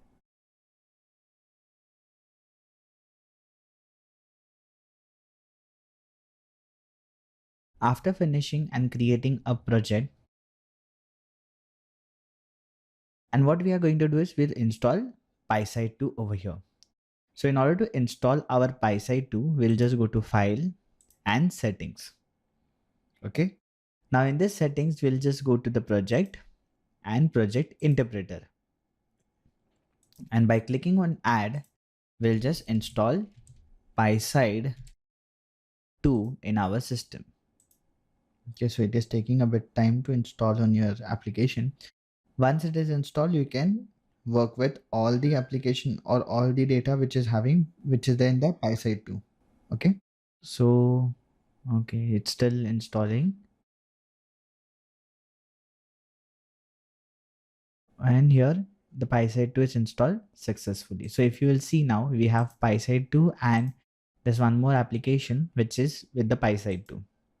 Just press on OK and you are ready to start up with your project. So let's say if I'm just creating an Python file naming as employee manage. Now you can see from I can get the option of PySide 2 in our application. Okay, so in this step we have seen that how to create a project and how to install PySide 2 with a project. Okay, so this is the basic setup which we have to do for starting up your project. In this step we are going to see how to create different windows and merge them together. Okay, so what are we going to do is we'll just import the basic package over here, import system, and we'll say from PySide 2 dot Qt widgets import all. Then now what we have to do over here is we'll create a main class. So let's say I'm creating class name as window, and which has the data of Q widget. Okay, now in this particular window I am creating define in itself, where I'll just say super dot init and self dot title is equal to ABC private limited home page. So we are creating a main page over here. Then self dot top padding is equal to 100. Self dot left padding is equal to 100. Then self dot width, which will be equal to 680, and self dot height, which will be equal to 500. Now in this particular data, what I'm going to do is I'll create two buttons. Okay, I'm going to create two different buttons into this. So these two buttons will be having one which would be for adding an employee and two will be for the data. So I'm just creating two labels first. Okay, I'm creating one simple label first. Label is equal to q label, and I'll say, okay, I'll just remove this label for right now. I'll just take two buttons right now. I'll just take two different buttons over here. So let's say self dot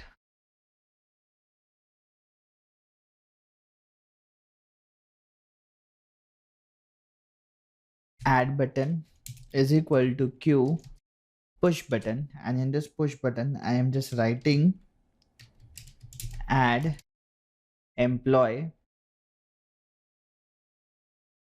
and let's say self dot add button dot move. I'm just creating right now this in the random base.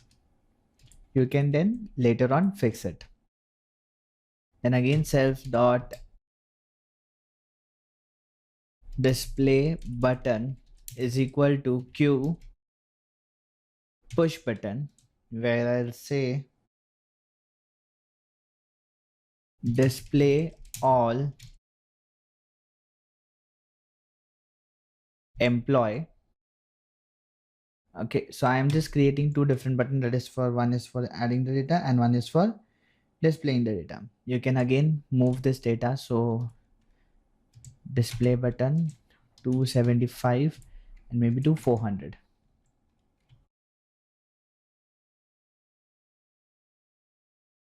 Okay, now what we want to do over here is, if suppose you want to add a tooltip, like for example, if you go over there you should get some message, we can add the tooltips also. So right now I'm just not adding anything, and I'm just calling self dot main window.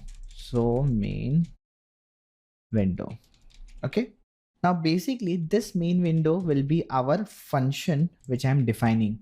Define main window, and this main window function will be having self dot label, which is equal to q label, where I'm writing ABC private limited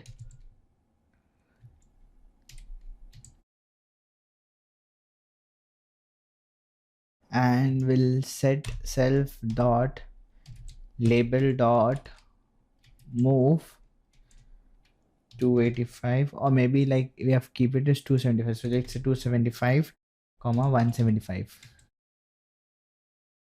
and self dot set window title as self dot title, self dot set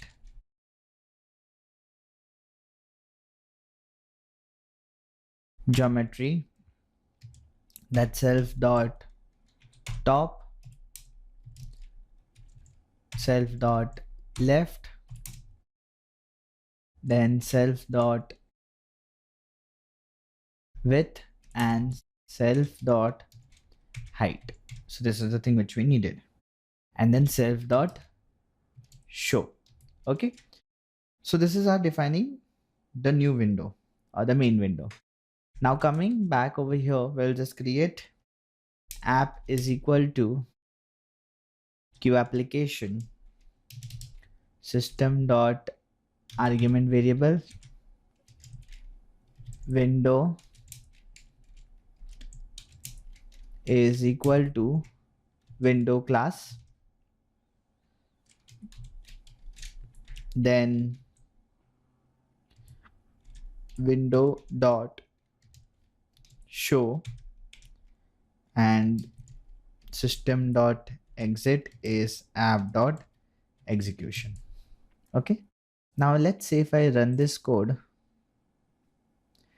Okay, we are getting a simple ABC private element add and display button, right? But this is 400 is gone too down, so let's make it 250. And now if you can see, we get ABC private limited, I get two different buttons, that is add employee and display employee. Okay, this is two simple buttons which is we are getting right now. You can change a lot of things which we can do, so I'm not changing right now. I'll be doing the layouting part a little main different or later on, but for right now I'm just keeping it same way. So this would be our main window or the main frame. Okay, so this main frame will be only having these two buttons, add and display. Okay, now we'll create a new tab which is for adding an employee.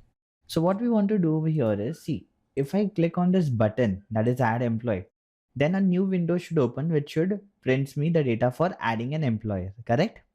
So how can I do that now? So in order to achieve that, what I'm going to do over here is I'll again create one more class. Let's say I'm creating a class name as window 2. This is my second window, which would be for adding an employee, where I'll say define init, and we'll say super dot init, and we'll say self dot set window title as ABC private limited add employee. Okay, now what we want to do over here is, see, whenever we click on that button, then this particular widget should get open, right? So what I'm going to do over here in this main window where I've created the push button, so this is my first button, right? So I'll say after my first button, I'll say self dot add button dot clicked, that is when the add button is clicked, then connect, and connect to what? Self dot add employee. This add employee will be our function which I'm defining over here. Okay, so let's say I will be defining define add employee, this particular function which I've defined over here. So now it will be considered as a function. Okay, in this function, what am I going to do? I will be writing self dot, let's say window, so w I'll take for the window, is equal to window 2, that's the second frame which we want. Self dot window dot show, and self dot hide, that's the current one, dot hide. So this particular element will be hidden and the window 2 will be visible for us. So right now if I run this code and I click on add employee, the previous data got hidden and the next tab for the adding of employee is now visible to us. Okay, now let's start making the data into this. So whatever fields do we want into this? So let's say if I want to take the employee ID, employee name, employee designation, and employee salary, I need the four things to be added in my data. So how will I add these four elements in an employee? So I'll be creating queue label. So let's say self dot for id is equal to queue label, and I'll say employee ID, then self dot ID input is equal to q line edit, and this line edit itself. Then we want for the employee name, right? So self dot name is equal to q label, and we'll say name of employee. Then we'll say self dot name input is equal to q line edit self. Then similarly self dot designation is equal to q label, where I'll say designation of employee, and self dot desic input, that is equal to q line edit of self, and same for the salary. So we'll just say self dot salary is equal to q label salary, and self dot salary input is equal to q line edit of self. So these are the 4 data which we want to add up, right? So I have took this 4 data. Now what I'm going to do is I'll add it in a particular layout. So everything will be set in a particular layout. Okay. So what I'm going to do now here, let's see. In order to add the layout, I'll just say maybe self dot layout is equal to q v box layout, it's vertical box layout. Then self dot, or maybe I'll not keep the self right now, I'll just directly put the self in the last one. So layout is equal to q box layout.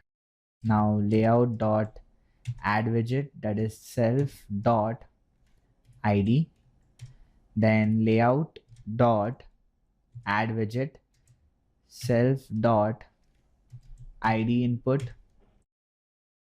Layout dot add widget, that is self dot name. Then layout dot add widget, that is self dot name input. Then again layout dot add widget, that is self dot designation. Layout dot add widget, that is self dot designation input. Layout dot add widget, that is self dot salary. And layout dot add widget, that is self dot salary input. So we got all these things, right? Now what I'll say self dot set layout, which is again our layout. Okay, now let's see if I run this code and I click on add employee. So we get this employee details, right? That employee ID, name of employee, designation, and salary of the employee. Okay, so this looks much better. Now what we want to do is we just need one more button, okay, which will be storing the information of employee. So in order to create a button, I'll just say over here self dot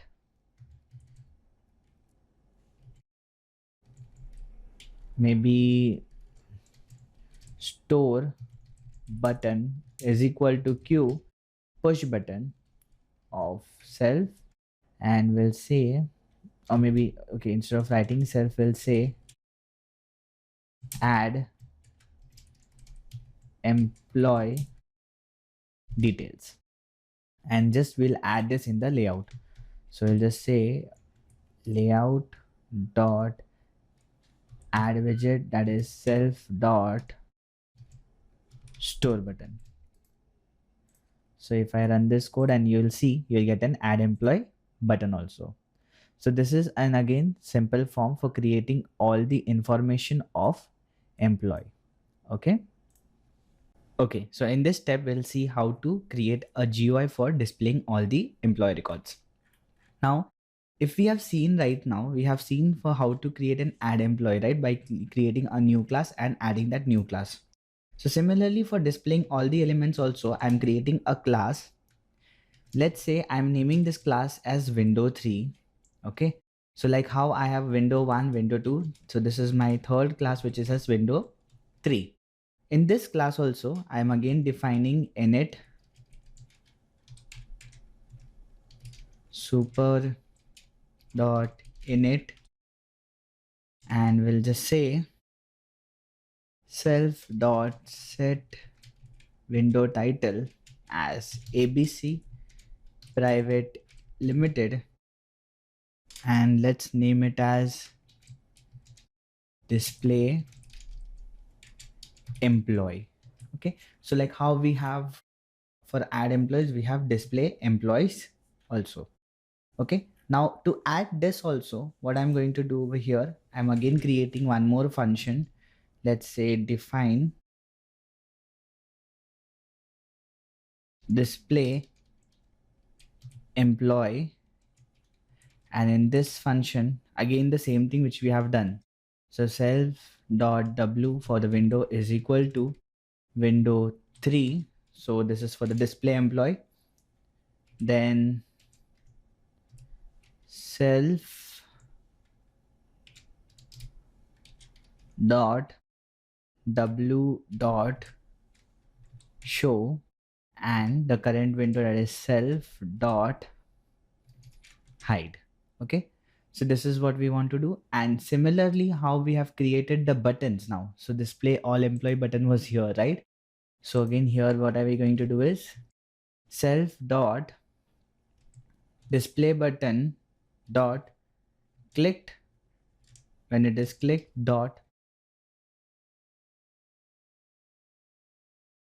connect, that is self dot display employee. So disp employee, that's the function. Now if I run this code, so for the add employee we get this file, and if I run this code and I click on display employee, I get the display employee tab over here. That means my particular application is working successfully. Now let's start with adding some functions to display employee.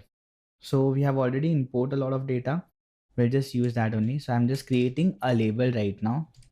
Label is equal to q label, and in this I'll say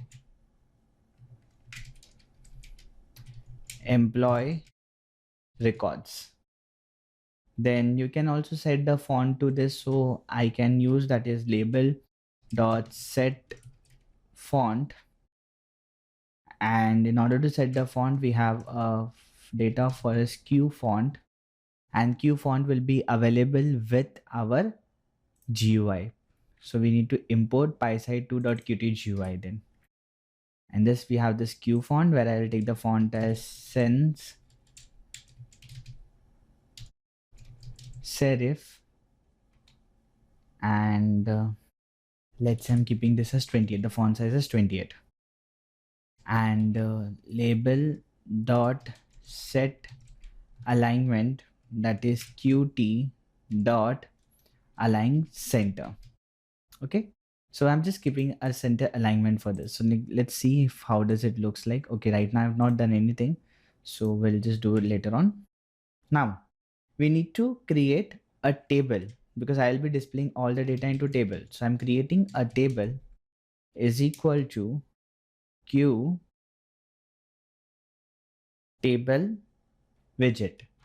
So I'll be using table widget. Okay, so q table widget, which I want to use here. In this we have to initialize number of rows. So let's say for right now I'm giving 3 rows. Then we have 4 details, that is employee ID, name, designation and salary. So we have 4 columns and the parent. That means where it will be storing. So let's say parent is equal to none. Now we need to add the columns to this table. So columns is equal to, let's say we have a column name as employee ID. Then we have the employee name, then designation, and then we have his salary. So these are the 4 columns which we need to display. And for what we'll do is, in order to set this to the table dot set horizontal header labels, that's the horizontal labels as columns. So I have setted the columns over here. Okay, now once I've done with this, I'm again creating layout. So layout is equal to, now also we can do is you can use the self command over here, like how I have done for the upper part, you can use for this also. Okay, if I'm not using a self right now, you can also use a self. So when we write a self, that means we are aligning with the particular data. So I'm just using self for everything.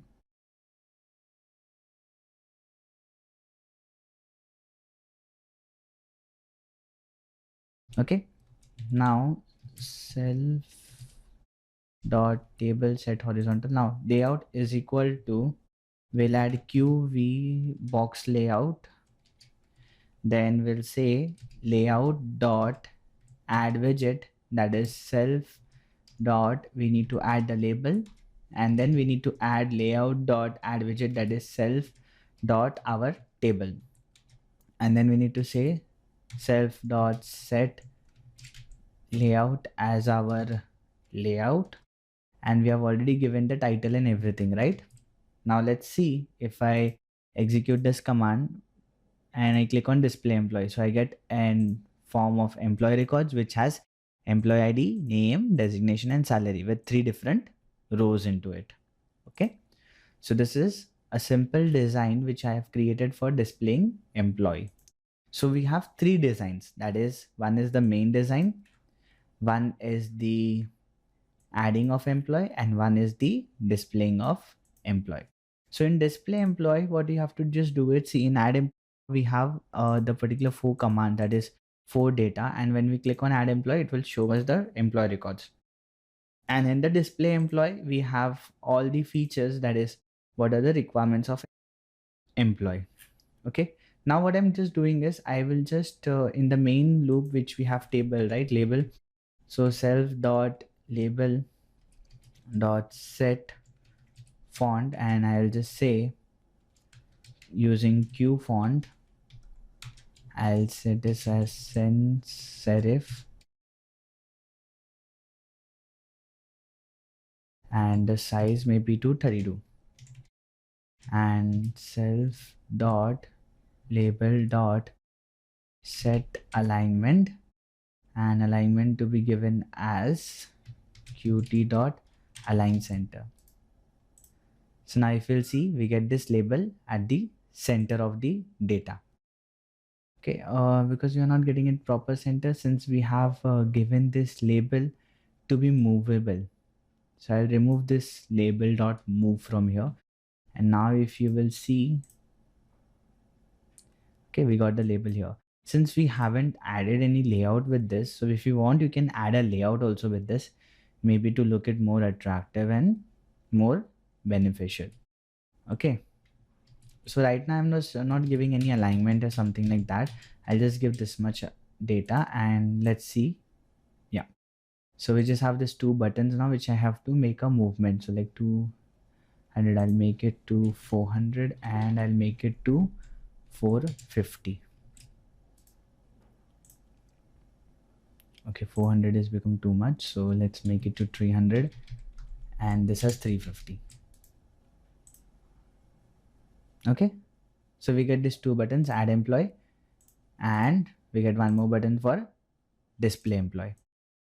Okay, So from this, our GUI part is completed. Now what we'll do is we'll just finish the backend process for writing and reading the data in file, that is a CSV file. So what you can do is, in order to create a CSV file also, what you can do is you can just click over here and click on the file. Now give a file name. Let's say I am giving a file name as employee.csv.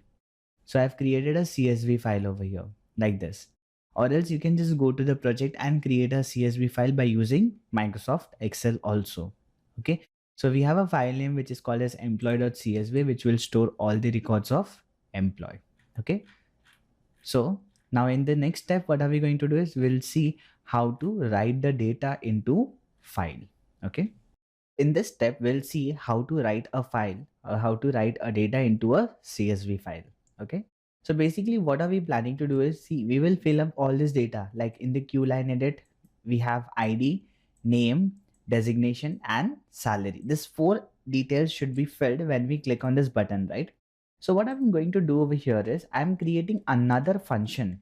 After this, I'm again defining a function, define store CSV. This will be my function. Now in this function, what am I supposed to do, or what am I actually planning to do? The basic things which I'll be doing is I will be creating a CSV file, right? So for any time, whenever we work with a CSV file, always make sure that we need to do one step which is most important, that is import CSV. So when we do this step, then only we can read or write any data into CSV files. So the first thing which we will be doing is we'll take all the data. So let's say if I'm telling that I need ID, right? ID is equal to self dot ID input dot text. So whatever the text will be there will be coming over here. Let's see if I just print right now ID. Okay, I'm just showing you in order to show you that it is working or not. And then what I'm doing here is that whenever we click on the store button, that is self dot store button dot clicked dot connect will be self dot store CSV. Okay. Now if I execute this part, click on add employee, and I'll just give an employee ID, let's say 101, and click on add employee.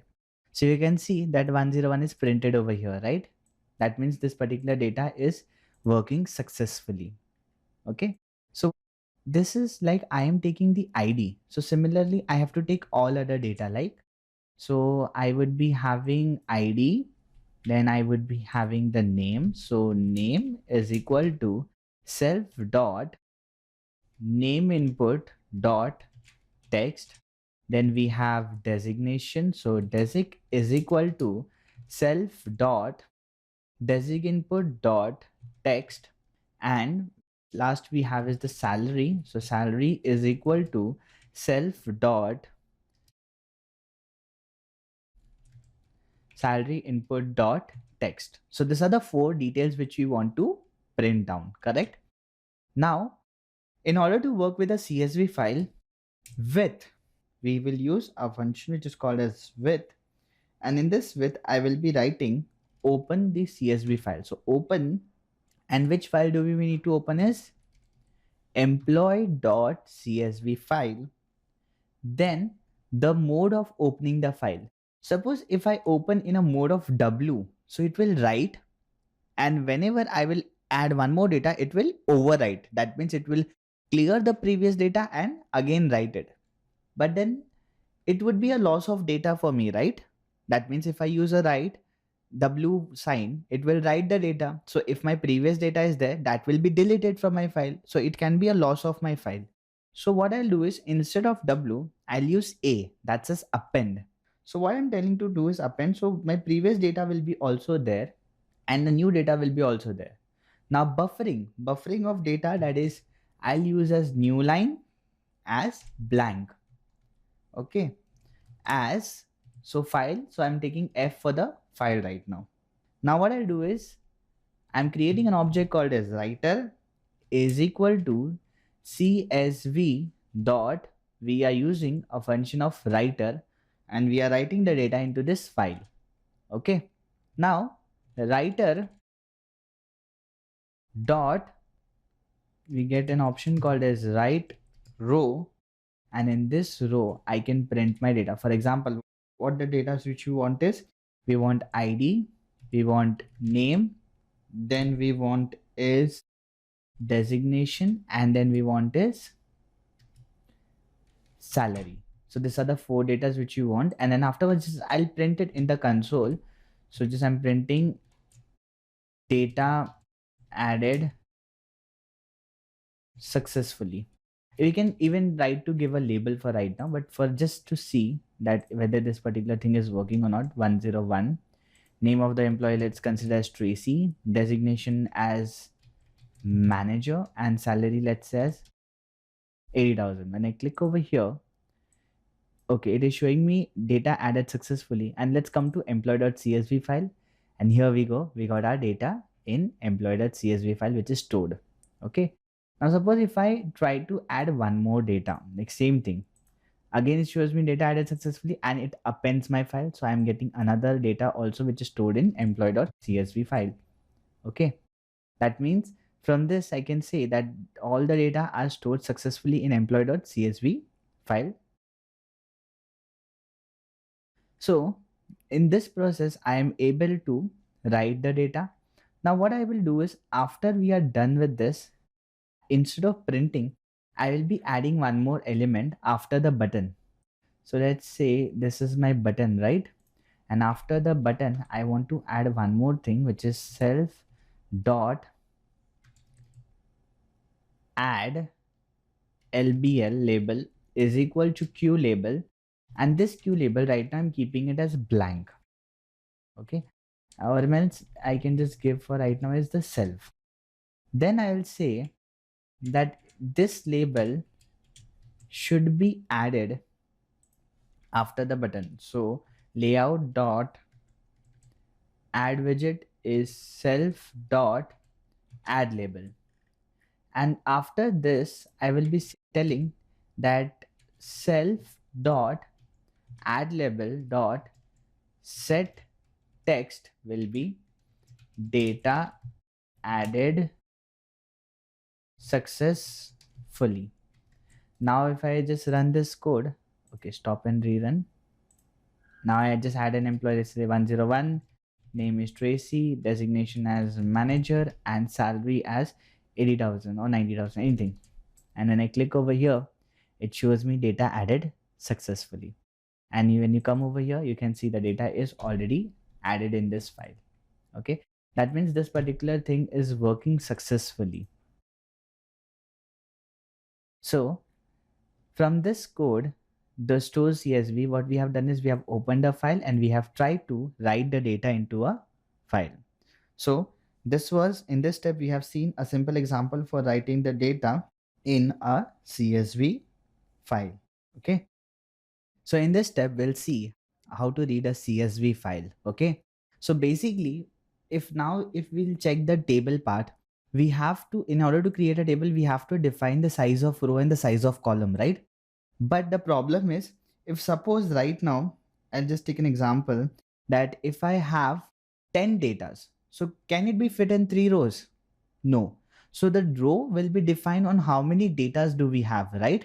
So what we need to do over here is we need to create something which can define the number of rows. So I'm creating a function define row count, which is my function name. Okay. In this function name, what I'm going to do over here is I'll take file name is equal to, let's say we have the file name as employee.csv file. Then fields is equal to this rows, which will be again. Now with open, we need to open the file, that is file name which we have. Then in the mode of R, that's for the reading, as file, that's F, which we'll use. Data is equal to csv dot reader from the file, and then fields is equal to data dot line number. So we'll get the total datas in the fields. Now what we'll do is we'll just filter the data like for row in rows, or maybe for the rows in data. Then what we'll say is rows dot append, so all the data is in the rows, and then we'll just say print data dot line number right now. So if I execute this code, okay, this row count code, and we will see that in the employee how many datas are there, that many data line will be filled over here. So maybe I'll just try over here to call this function, that is self dot row count, and when I execute this code, display all employees, you may see that it is showing me right now as 0 because we do not have any data into it. Okay, it is showing me a 0 because right now I do not have any data into it.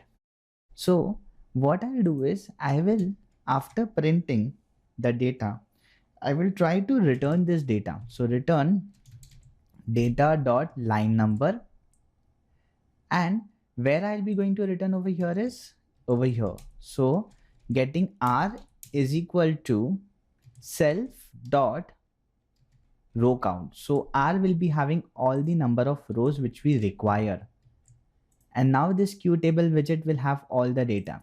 Suppose if it is in integer format, so we'll just make it as an integer format in case if it doesn't comes.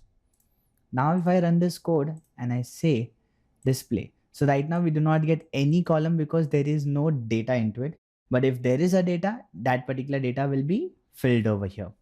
Okay, so let's try with some adding a data right now. Maybe I'll just try to add one data, it is 101 Tracy manager, and let's say salary.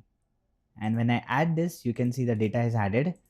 And now if I click on display employee, okay, I'm getting an error which is rows dot append. Okay, it is telling you, okay, we to take a parameter. So I'm taking a parameter of row, and let's execute this now and display. So we can see that one row was there. So this is printing me one data right now. Okay, now how can I print this data? See, we have took the number of columns over here, but again, in order to print all the data, what I'm going to do is again, I'll use the file handling. So file name is equal to employee.csv file, fields is equal to blank, rows is equal to blank. Then again opening the file, so with open the file name in the mode of reading as f, that's file, we'll say data is equal to csv dot reader from file, then fields is equal to data dot line number, then for row in data, where I'll say rows dot append the row, so that means store the data from the row, and then I will do is r is equals to 0, c is equals to 0, or maybe we can just take r. Okay, I'll try to use something else. Let's say if I use over here as row, and that can, okay, or ro, because I don't want to mix and match the data, so I'll just use ro over here, then r for the row and c for the column. So I'm making this column index and row index 0 right now, and in order to print the data, for row in the rows, given rows, and then for column in row. Now what we need to do is table, that's the self dot table dot set item. So we are adding the data in row index of 0, column index of 0. That's the first row and first column. And in order to add this data, we need Q table widget item in which I'll print the column. So this particular data will be directly set. And then after setting this data, C is equal to C plus 1. So the next column will be there. So 0 and 0, 0 and 1. And then again, once the data is over, C is equal to 0 and row is equal to row plus 1. So like this, if I run this code and display employee records, so you can see the employee records are displayed successfully. Now, how will this happen? See, all the data are stored in the rows. Now, one data is fetched in the help of column, and then the next column will take the next column. So 0, 0, 0, 1, 0, 2, 0, 3. And then next there is no data. So this loop will come outside. Again, C will become 0 and row becomes 1. So 1, 0, 1, 1, 1, 2, 1, 3. Then again it will become 2, 0, 2, 1, 2, 2, 2, 3. Like this, the loop will execute and display all the data. Okay. So this was a simple example of displaying the data or reading the data from a CSV file. Now let's see the output of the project. So whenever I'll execute this particular project, I will get main file, the home page, which says to add the employee or display the employee. So when I click on add employee, I can fill up the details. Let's say I had already one detail that is for Tracy. So I'll do the next data for Jason as let's say senior software engineer. Then salary, let's say 80,000. Adding this data, let's say 103 Victor as maybe accountant, maybe 50,000. So like this, I can add as many as detail whichever I want to. Okay. So now I have more details. Like I'll take 4 to 5 details. So let's say we have John as let's say junior developer, maybe like 30,000. So I have this 4 data now. Now, if I try to run this code and see display employee, so I'll get all the 4 employees which I have stored in the data. That is employee ID, employee name, designation, and salary. So in this particular project, we have seen how to write a data in a CSV file. So for writing the data, we have just called write row method. If you have seen that whenever we want to write a data, we'll just use write row data over here. Also, we can try a lot of things, like you can set the text afterwards, like you can say after you finish the data. So let's say we can just try like this, maybe like id input dot set text is like blank. So we can just try like name input dot set text as again blank. So you can just dot, maybe we can try after id name we have designation input dot set text as blank and self dot salary input dot set text as blank. So I've just set this all the text now. Now let's see if I add the data, maybe like 105 as like Michael, maybe, and clerk, maybe like 25,000, and adding the details. So you can see all the details again are blank. So we can fill the other details. So that also we can do now. And if I again check for displaying the data, now you can see Michael is also added in the list. So this project was simply to create adding and just displaying the data by using a CSV file. Okay. So this simple project for creating a PySide 2 project for adding and just removing, or maybe like adding and displaying the data into CSV file. Okay. So hope you like this project. Thank you for watching.